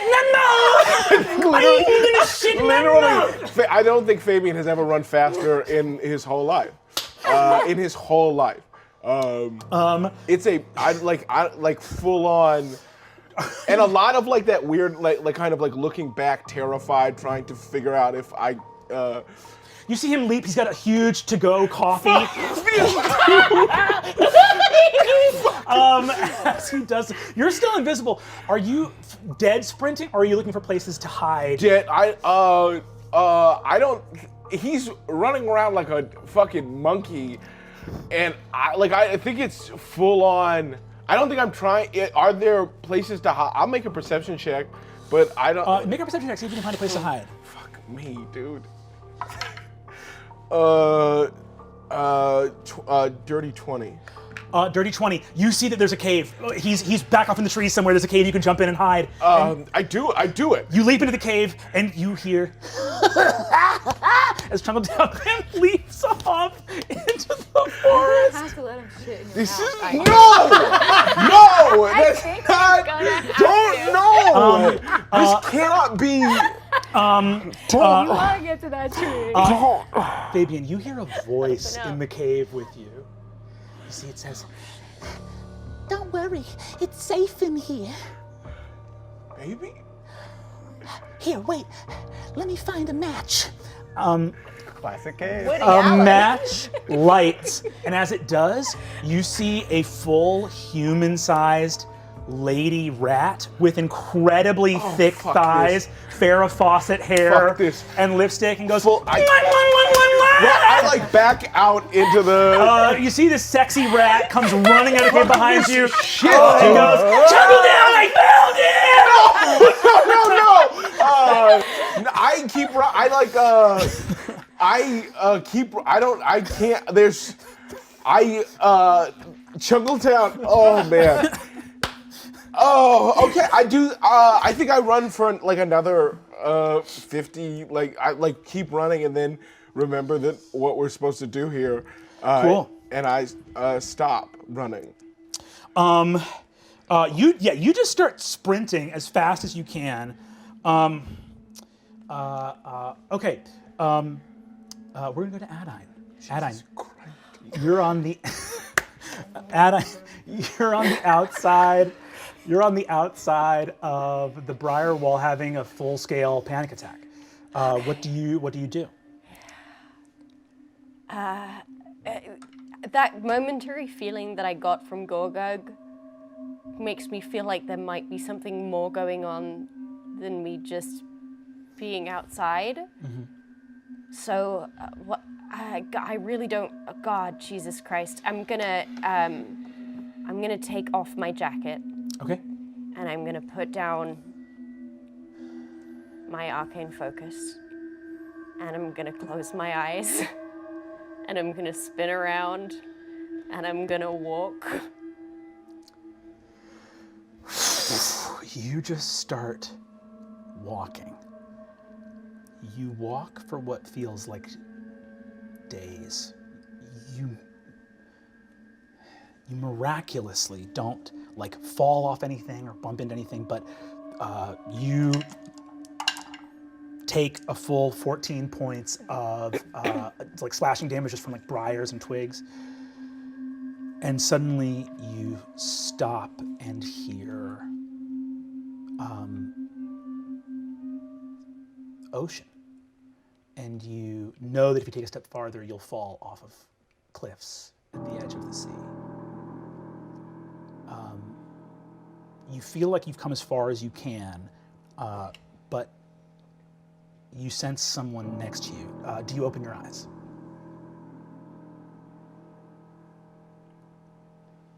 No, I think I step off the cliff. You fall. As you fall, reflexively, your eyes open, but it's too late. You look up, you see the being that was in the tent with you,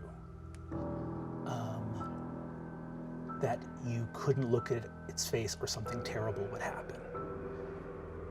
The being is now dressed in all black, in widow's garb, staring out over the sea, and the face you couldn't look at is your own. You see a version of yourself wearing black at the edge of the sea, because this is the you after all the friends you knew and loved are gone. And you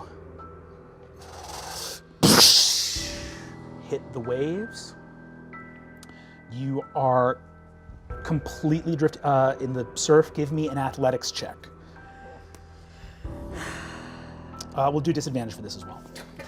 Great, because I already have a -2 to it, so it's a natural 1. The powerlessness that you feared is here. It is not even the powerlessness of like being trapped somewhere where you can stalk your cell, like being boiled by a wave in the ocean. You are completely at the mercy of the tide, and like the oracle before you, you begin to drown. As you do so, you feel edges at the edge of this space.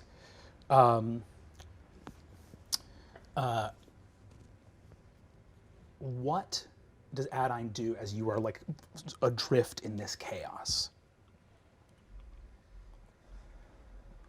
I don't know. I feel like Adine's instinct would be like, what's the puzzle? How do you solve the puzzle? How do you make yourself more scared? But it's not a puzzle that you can solve that way, because that way makes it less scary. So I don't know.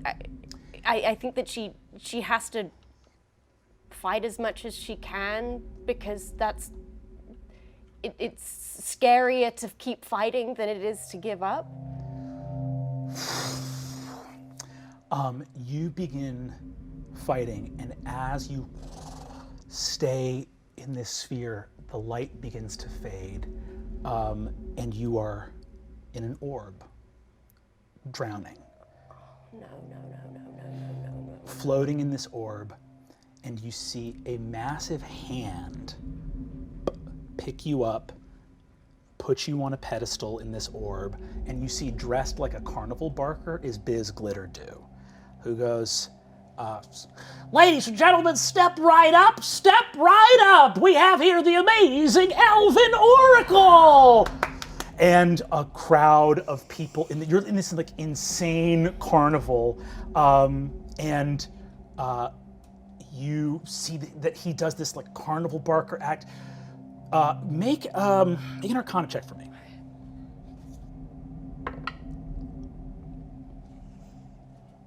That's a 15. It doesn't overcome your panic, which is a good thing, because you know that you've made the right decisions. Immediately, you're like, there's no way I've made the right decisions. But in part of your head, you're like, the fact that it's gotten this phantasmagorical means you have moved deep into the forest. Like, as you go through the concentric rings and the illusions become more powerful, it becomes just true, like absurd unreality. In the orb, you hear a voice of that woman you left on the cliff say to you, "This is the greatest fear, isn't it? That you will know all the right answers and be powerless to give them to the people who need them." And you see people lining up to come. You're like a little Zoltar machine in this insane carnival of people that you see just desperately need answers.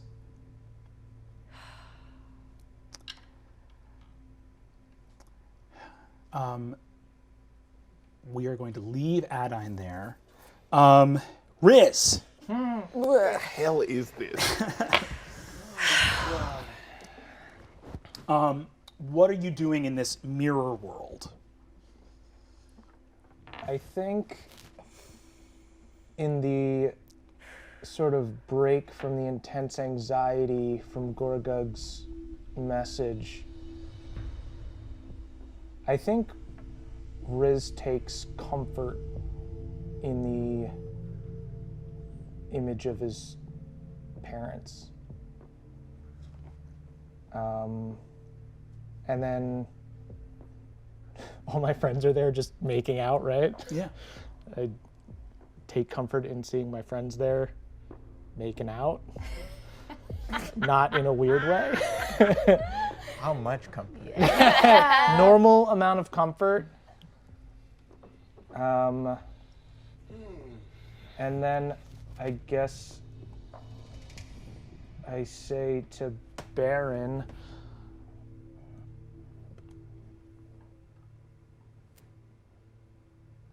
you're wrong. I love my parents. I don't need to be like them. They love me. Kristen sacrificed herself to save me. She could have cured herself, but she cured me instead. And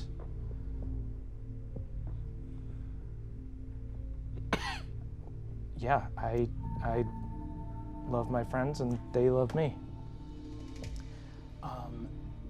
You see Baron says, "Oh, Gorgug, how can you be certain your friends love you?" As Baron starts talking, go ahead and make an investigation check for me.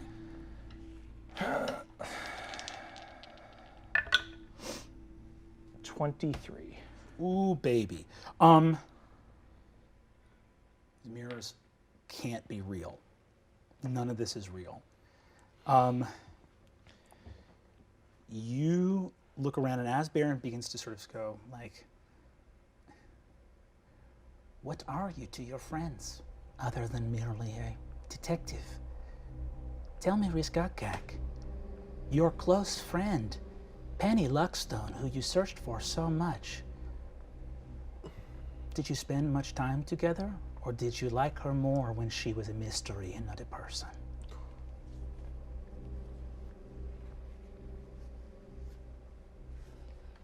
Relationships evolve. She has her crew of friends, and I'm the little shrimp of this crew. A little shrimp pops into being in front of you, all the mirrors shatter, and Baron is dead. For a moment, all of you guys feel another pulse, like Gorgug's pulse, through the forest. You look, you see two things in front of you. You see you see the tracks of the Great Unicorn. You feel confident that you could follow them, that you got no doubt in your mind that you could head after them and catch this unicorn. And then you see off through the woods a little bit, there is a beautiful bed of moss with pillows and blankets in it. It looks like the nicest spot in the world to just go to sleep and take a nap. It's my greatest fear, sleeping on the job. I'm so lame.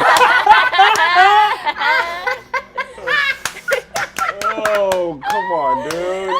People trying to shit where my is mouth, your coffee and you now? just have to fucking take a nap? Fuck this. Fuck this, dude.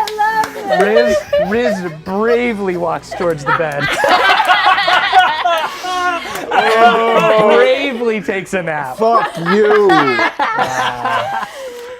Shivering the whole time. I'm about to let a man shit in my mouth. And my man's gotta get in the bed. I'm tossing and turning only because I'm comfortable, not because I'm having nightmares. Incredible. Fuck you, dude. Nightmares that you're having a good night's sleep. Okay, we're gonna do Fig. You come out of the pool. Where does Fig go next? Okay, I know that we're supposed to be. Can I use the pole for one last scry? Yeah, absolutely. You can use it if you want to use it for more than one. You can as well. But Okay, what I would like to do is I would like to take Ida's feather, scry on Ida, and then try to dimension door to where she is whenever I see it. take that thing. Okay, you take Ida's feather. Use the pool to scry Yeah. on her. You see the same place you saw in the scrying with Adine, and you shoot off into the forest, off the path, sort of no idea where you are. Okay. Had to try. All right. So that didn't work. So I guess I'm just gonna I'm gonna go back to walking towards the woods. Hell yeah. You start walking to the woods. Go ahead and give me a survival check. Okay. 7. You immediately become lost. You journey for hours and hours. You take 18 points of damage. Just like briars, falls, scrapes, moving through. You arrive at an ancient wood elf village, deep in the woods, covered with cocoons and spider webs everywhere. You see that the shapes in them are roughly like humanoid sized. Make a perception check for me. 12. You see that some of them are less wound up than others. You also see on the floor of this place a griffin feather. Okay. I pick up the griffin feather. And I look for Sandra Lynn or Baxter. Make an investigation check for me. 9. You don't find Sandra Lynn on a 9. You see that some of the wood elves are less consumed in the chrysalises. You see that there is one wood elf in particular that actually you've never seen an elf looking this old before. It looks like an old woman who you see is like partially entombed in this chrysalis, and you see that she's breathing. Hi, excuse me. Do you need help? I guess make like a flat charisma check to. 21. Okay, yeah, your innate sort of magic like takes this like slumber off, and you see this little old woman looks up and says, Hi, can I help you? What happened to your village? Do you guys want this to be happening, or you don't want this to be happening? What? The Nightmare King. Oh no. Oh no. Where? And you see she's just like looking around horrified. It looks like she's part of this village that got in the rise of the Nightmare King, must have been whatever. She says, I need to find my family. I need to find my... Yeah, I can help you find your family. Can I help get her out of this thing? Yeah, you get rid of the webbing very easily. She takes your hand and is like, for a little old lady leaning on you. She says, my home is to the other side of town. As you start to walk with her, she looks like terrified around. You sort of have no idea where her home would be, though. Okay, but she seems like she knows the way? She seems a little bit confused about where it is as well. Okay. Do you know any distinct landmarks that your home is near? Maybe a babbling brook or I know. a 7-Eleven? Well, I know my address. Yeah. 22 Hilda Street. You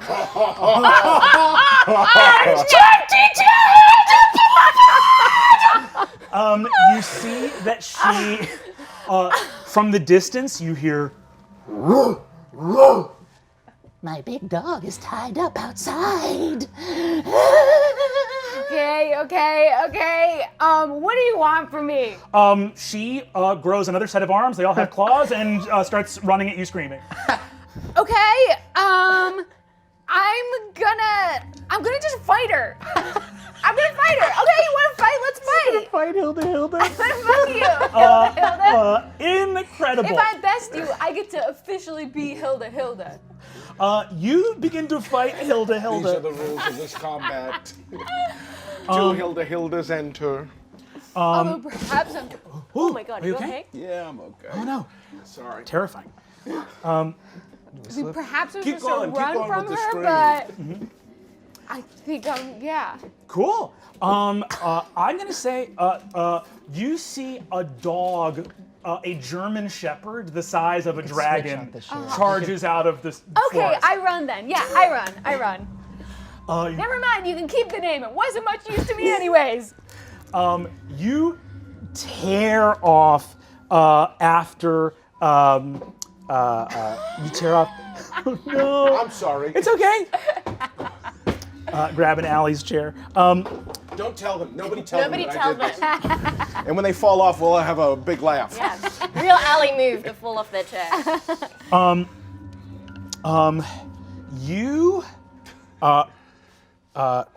You flee from here as fast as you can. As you do, I'm going to need you to make a. I'm going to need you to make a wisdom saving throw. 7.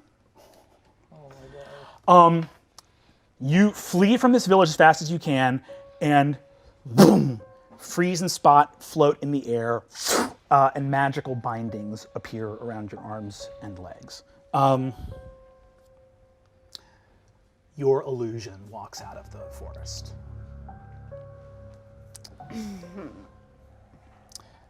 Hi. Hi. You see, the illusion looks at you and says,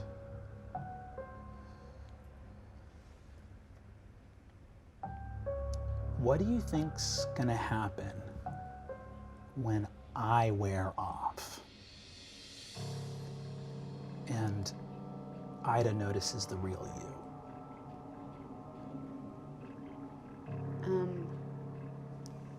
I hope that she finds something that I didn't know was there. That beautiful sentiment reverberates through the forest.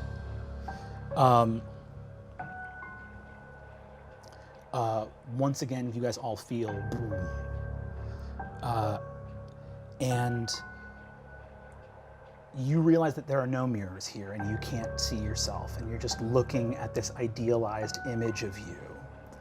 And you realize that the bindings on your hands and feet have become like marionette strings.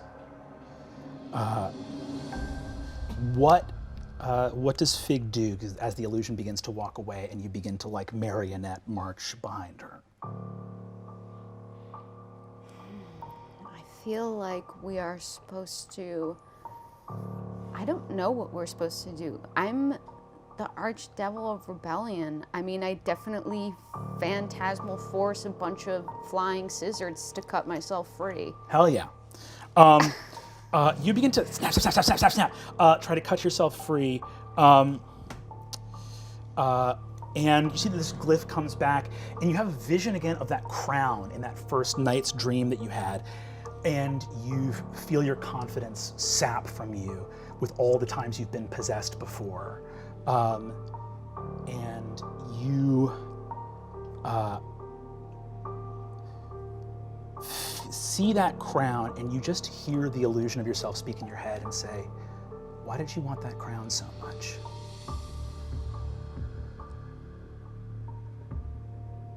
I don't think I wanted it. I think they just used it to control me. The crown disassembles from gold into coins. The coins glitter and shine and become the snapping of camera flashlights. The lights go up on stage. You're up there singing. There's no part of you that wants a crown? Well, see, when you're on a stage, everyone sees you from a controlled perspective.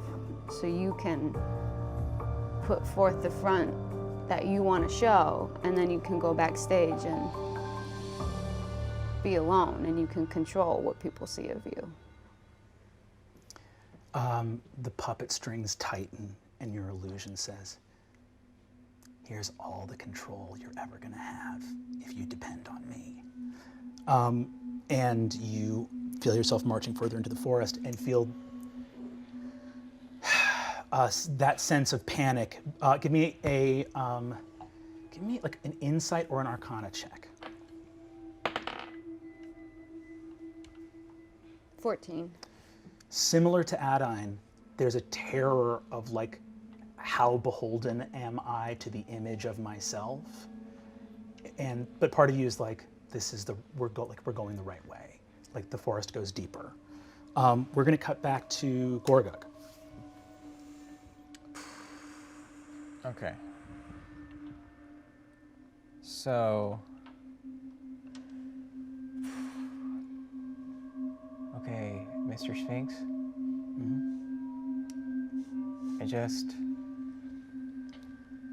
I think I realized that, look, not the smartest guy, right?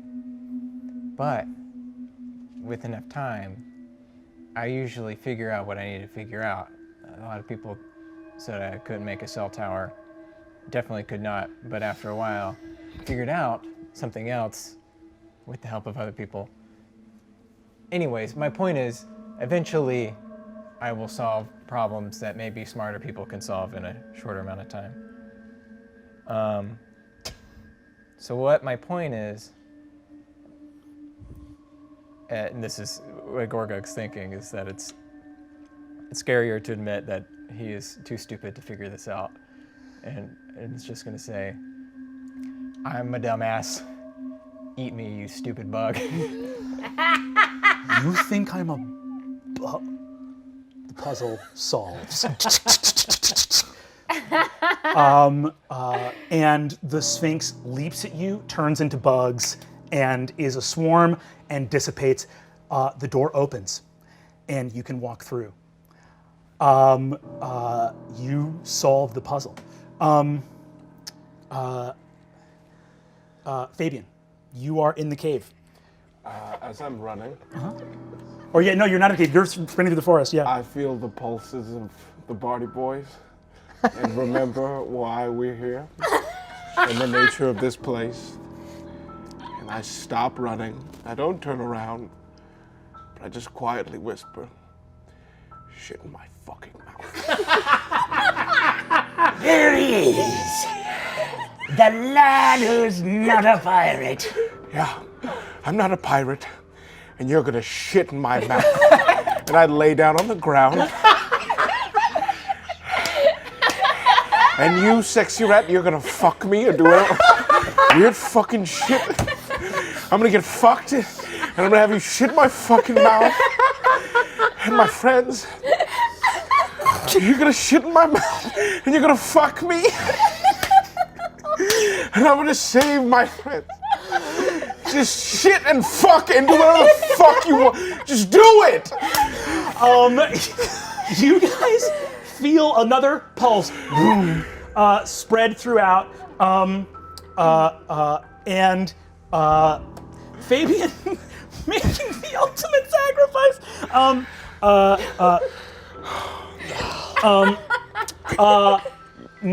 They look at you in absolute dismay as the ground opens up underneath you. You hear a distant roar of like the hangman's engine, gold coins, and you are falling through a hole like the dream you had at the very beginning. Oh, literally the earth opens up right underneath you. You escape Chungle Down and the sexy rat at the same time.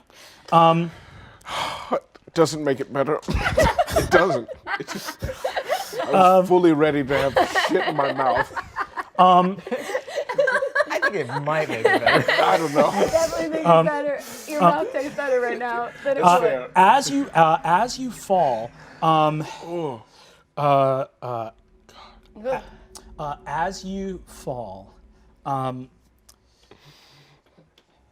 you feel yourself actually, truly disappearing.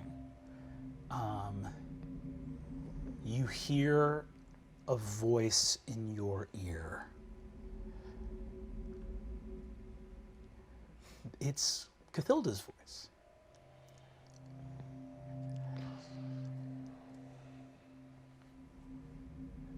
If you are your own new man, do you believe in your heart that this new man will be extraordinary? Or will you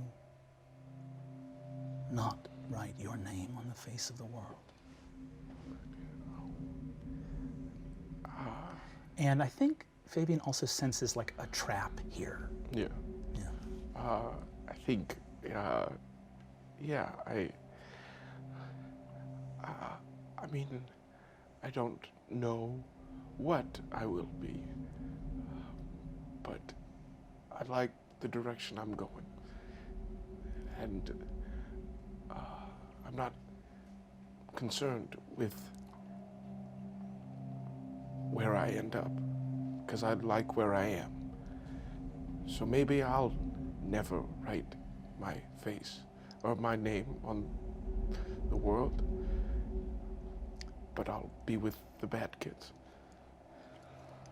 Gorgug, in the tunnel that you're traveling through, there is a collapse in the roof overhead. You jump out of the way, and one of your best friends in the world, Fabian Seacaster, lands in the tunnel next to you.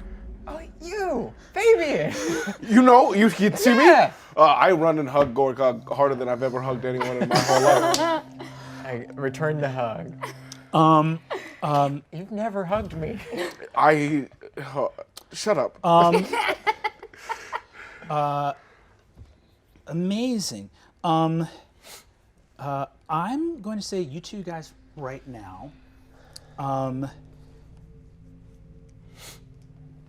This episode has been wild. I'm sure you guys watching at home have been like, this is not our normal kind of episode. You guys have been through hell. They've been through the Nightmare Forest. You can feel yourself near to the ends of the forest. I would like each of you guys to go ahead and you can. I would like you guys to take your lowest ability score, which I believe is Wisdom for Fabian. I believe it's Intelligence for Gorgug. You don't have to do it. You guys can do it separately on your own while we're moving on to another scene. You can go ahead and take 4d6 and re-roll that ability score. And you can, if you get it, but it will bump by a minimum of 2, but there's a potential for it to go over that. Okay? No matter what, Like, No matter what, if you roll under it, like if you, I don't want to like take away if you guys get a, Like, what if I get 3 6s? it'll be 18. Damn, I'm about to be enlightened up in here, dude. You guys do that on your own time, but it's 46, drop the lowest. You guys, this is, we're going to do 20 episodes this season. You guys have been through hell, and Fabian and, Gorgug, I think as you guys hug, Gorgug, you've solved so many puzzles. In freshman year and this year, Gorgug has had insight into a ton of mysteries. Gorgug is not dumb. yeah. He's just not. You figured out satellite technology. Fabian is not unwise. You knew what mattered and when it counted, and you're a different person than you were. You don't have to be the same forever. If you roll higher than you want that score to be, you can artificially lower it. Great. Okay? Why would I ever?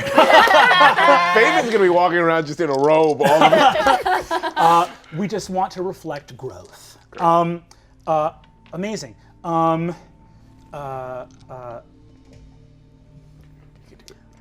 Wait. Fig, and then we'll go to Adine. Fig, you are marched through the woods here into the deepest part of the Nightmare Forest. What's going on with Fig as she travels?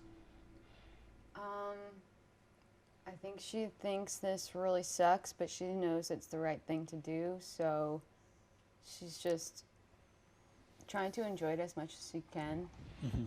Like when you're on like a train and it kind of bumps kind of nice and the view is kind of nice, she's trying to experience that.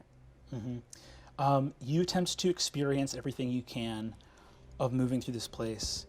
Looking at the illusion of you as you're moved through here. Do I see Baby by that illusion of me? You do, yeah. All right, at least Baby's safe.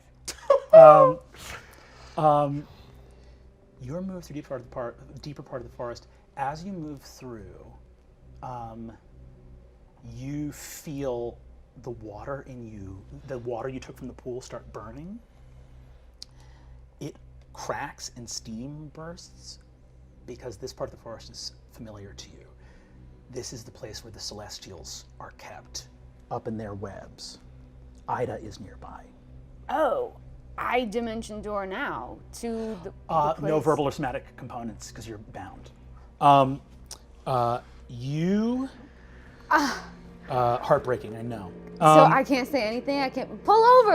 Even if you're the glamorous idea of me, you still have a freaking crush on Ida. You see the illusion of you looks back and says, Ida can see me, but she can never see you. You're going away forever.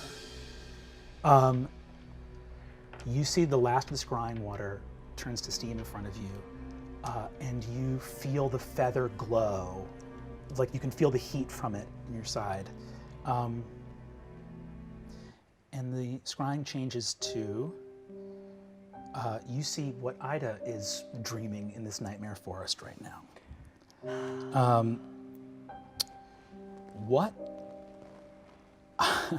What Ida is seeing right now is a lifetime growing up on Leviathan. You see all these images of her in other lives screaming at her to be better and to do better, that she is not enough. You see this struggle to be herself. You see her navigating Leviathan as a child, and you see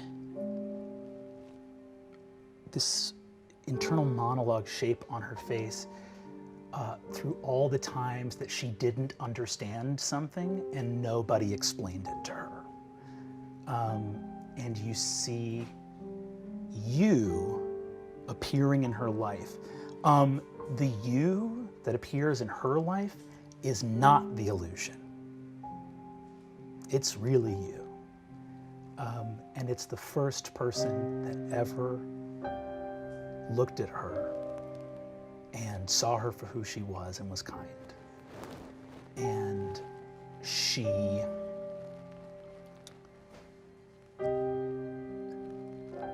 speaks to all these versions of herself that are very different from Fig's other version of herself, but in many ways just the same.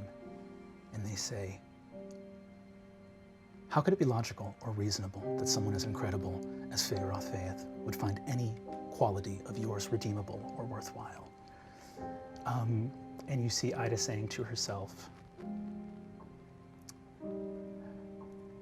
the fact that I have not found such a quality in myself does not mean that someone as brilliant as Figurath couldn't find something in me worthwhile. And the exact sentiment you echoed of her, she echoes of you. And you are brought to a space between the trees, bound. And you are in the center of this forest, but all of the fear leaves you. Whatever your persona is, your social media presence, viral shrimp parties, there is someone who didn't even know what a rock star was, who had their whole life changed by you just being yourself. And that's never going to go anywhere.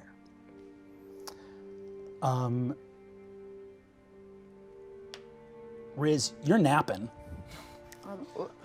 I sit down and I write the song "She Likes Me for Me," which doesn't exist yet in this world. What I would love now, actually, you see, by the way, that Riz is completely bound up, like across from you. You're like farther away from where Ida is now, but you are bound up. Riz is there as well, but he's fast asleep, just like snoozing away. I don't want to wake him. But he'd actually probably make a pretty funny sound.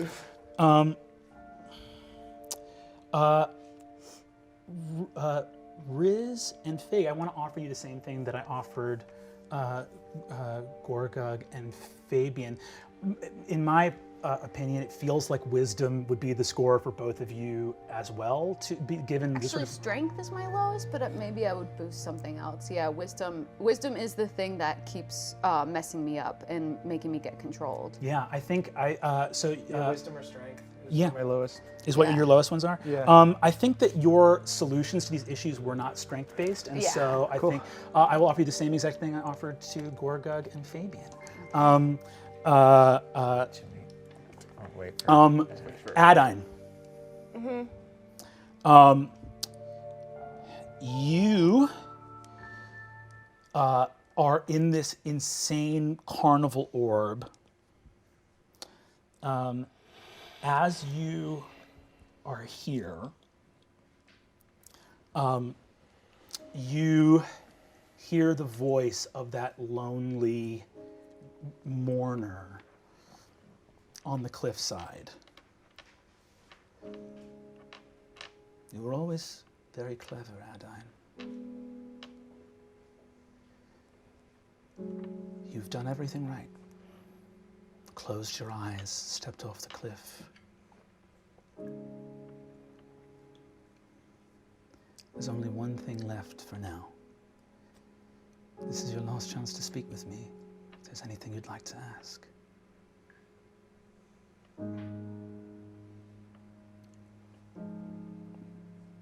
Why don't you have friends now?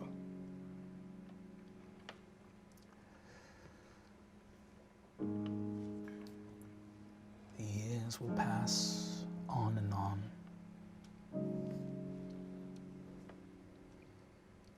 All of them will in their time come to their own ends. Passing of ages.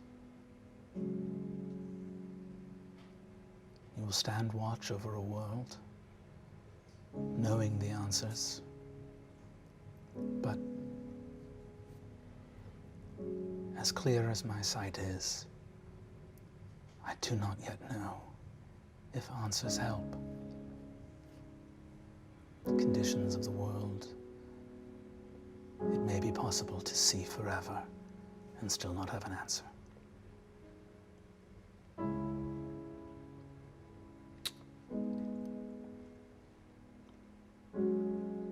I think that the only answer is that you have to keep looking for love. I don't know if you're real. I don't know if you can hear me.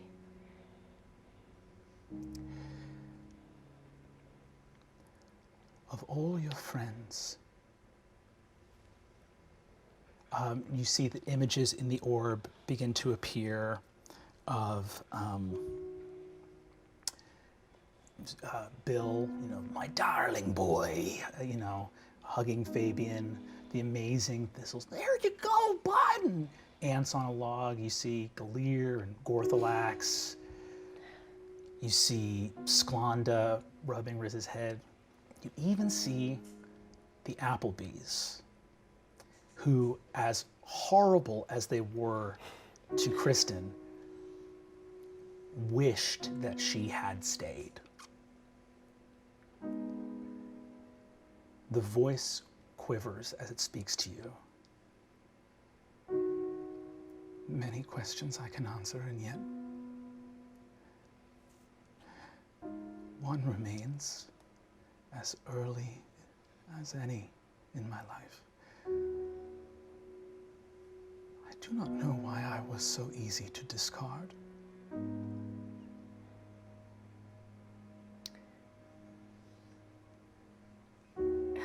I think that, I don't know, I think some things don't have answers. Perhaps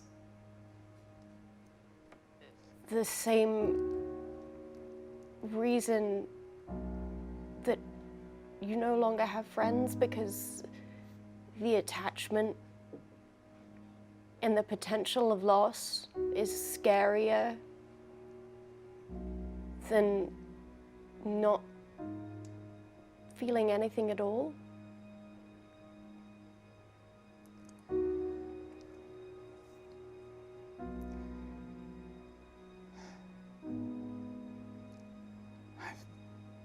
Do you ever fear that the kindness shown to you by your friends is a reflection of their character?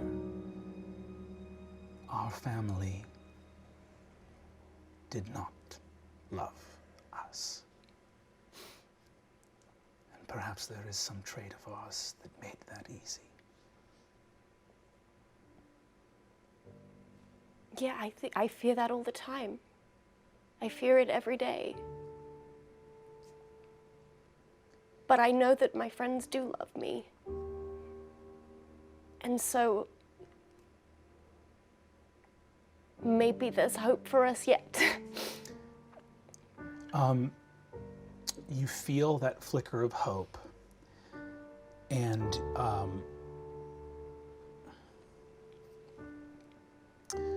you guys all feel that from Adine.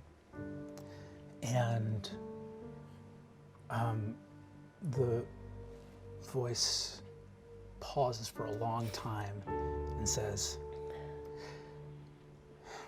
"You must let it go for now. For all your cleverness, you know that this is not real, and now you must make it real. The last step to the center of the forest." And you feel the little wisp of that hope, and you can just let it go if you wish.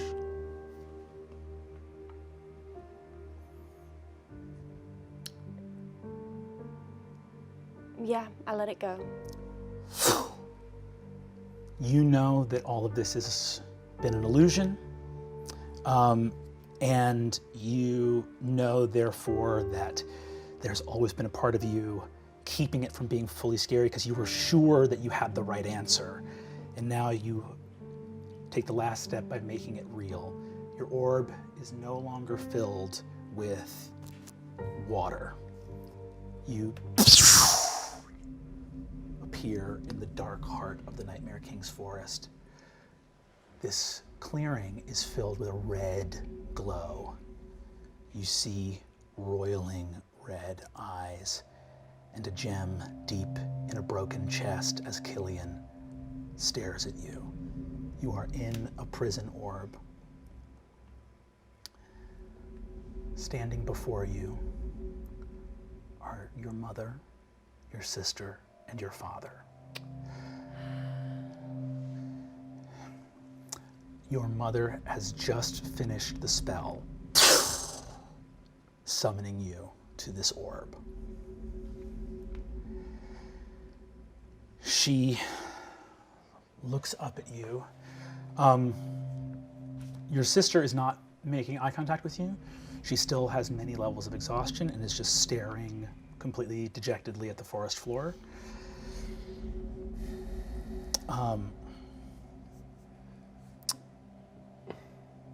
Your father has a huge swollen eye, arm in a sling, longsword, deep green cloak and traveler's clothes. With his one good eye, he glares at you murderously. Your mother, who has the sort of curse wound on her neck and on her hands, you don't see the crown anywhere on her, looks up at you and goes, "Adine, it's good to see you." Is it? Yes, very. Can I message Aelwyn? Are you okay? What's going on? You message Aelwyn. She messages you back, and just flatly, she was in high spirits when you saw her leave. She had her villainous escape. Something has happened. You see, she looks and says, her eyes look up and meet yours, and she says, mentally, "Adine, for once, it's better to just do what they ask. Please, Your mother approaches. She says,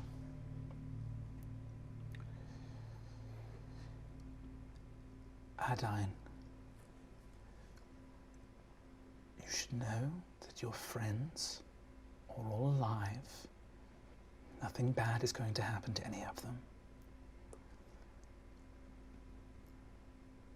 You're not in trouble, but we know that you, given your druthers, would attempt to stop us without even talking to us about what our plan is.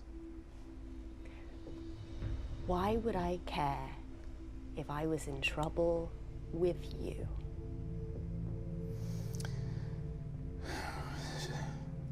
See, your father says, an instinct for self-preservation, perhaps.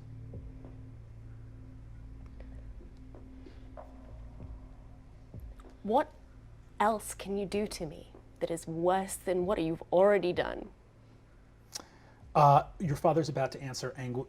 Arianwen puts a hand up and quiets him and says, Adine, listen to me. Everything is almost done. We're at the center of the forest. We have everything we need. We are going to bring the Nightmare King back. Why? You see, she looks at you and says, it's very simple. Certain promises were broken. When a promise is broken, a person has communicated that they can no longer be trusted. So, new allies must be found. It's as simple as that. That doesn't explain anything to me. Why am I here? Why are you here? You are here because you have a role to play in this yet, because we don't know what your friends are up to or what they're going to try. So we need to understand what your game is here. If you explain what you know, what you've been communicating in secret behind a message cantrip, how you've been attempting to stop Kalina, all of that, we will keep your friends alive. The Court of Stars imprisoned your sister. They said if I brought the Nightmare King crown to them, they would release her, and they did not keep their promise. So you're gonna bring back the Nightmare King because they wouldn't release Aelwyn? The Abernants have always been a very important family, and the disgrace that was brought upon our house, largely, darling, by your actions, must be ameliorated. I don't think that this was my first or second or third choice of action, but I've consistently found my hands tied over and over again. If we are to be restored to our proper station, then we must take drastic measures. How did you make it here? How did you make it here and through all of your fear and still be so deluded?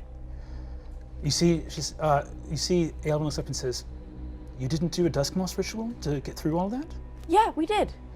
Ariana looks at you and says, I think you may have improvised some sort of hasty Duskmoss ritual. And yet here I am, wiser than every other person here, apparently.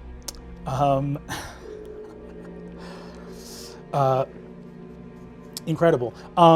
Speaking of wiser, Adine,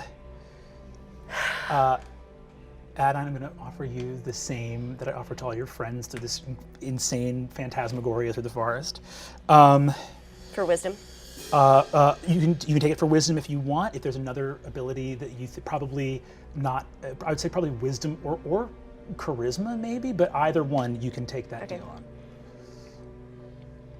on. Okay.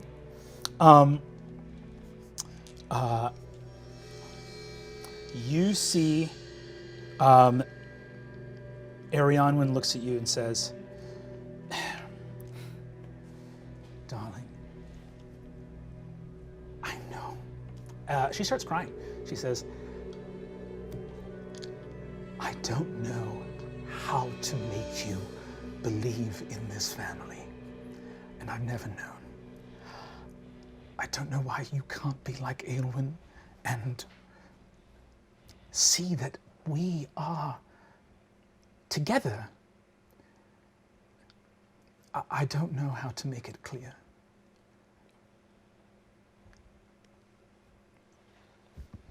You've been so cruel to me.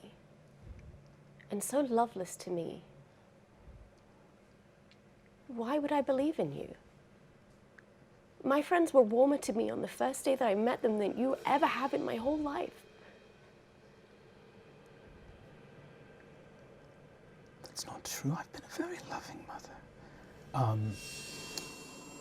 You see on her face just a deep. I guess make an insight check with advantage.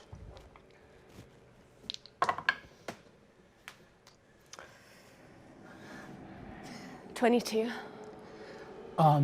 You see the most genuine shock in the world as you suggest that she was not warm. And you watch someone truly and fully not have any clue who and what they are.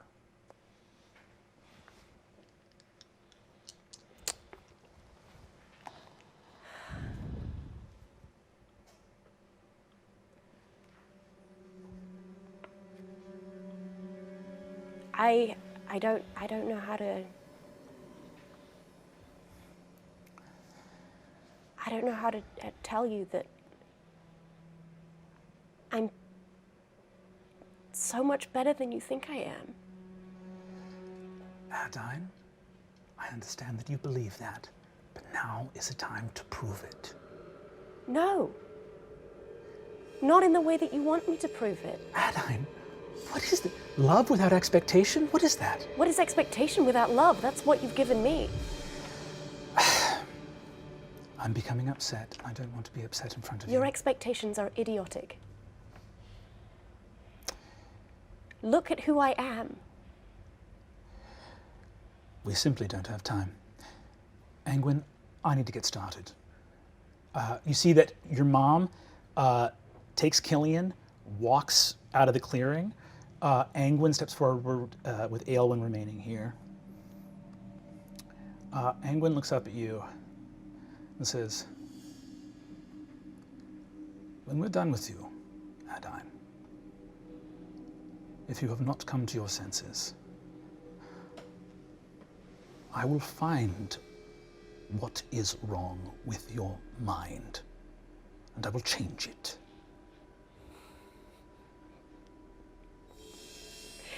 You've been trying to do that for a very long time, and I'm sorry to tell you that it has not worked.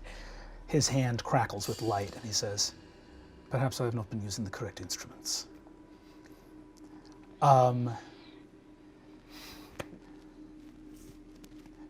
Riz, you come to in a clearing across from Fig. You are both fully restrained and bound. Hey.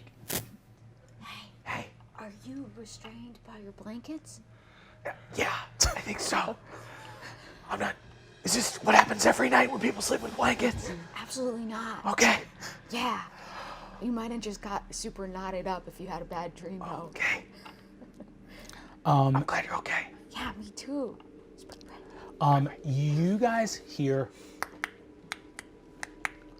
and see a skeletal unicorn enter the glade. Its horned skull looks from one to the other. And you feel the presence of a growing malevolence in the heart of the forest. Adine, you are staring at your father, and to his side, Aelwyn is there. Gorgug and Fabian, you guys are journeying through a deep tunnel. You come out of the edge of the tunnel, and as you do so, you push at this rock and debris. The landscape is an endless ocean of mist. Rising from them are enormous islands of stone, columns of pure rock that have forest on top of them, almost like how cliff spires of rock would come out of a coastline, but instead out of endless mist. between the spars of rock covered in forest, there are some long, snaking, rickety bridges. As you see about, 200 feet of cliff above you, you sense your friends nearby. But you know that the endless, inky abyss of the mist waits underneath you. But you know you are close. Spring break. Spring break. That's all for this episode of Fantasy High. Tune in next week, and we'll see you guys then. Jesus fucking Christ, dude. That's the worst thing I've ever done. That's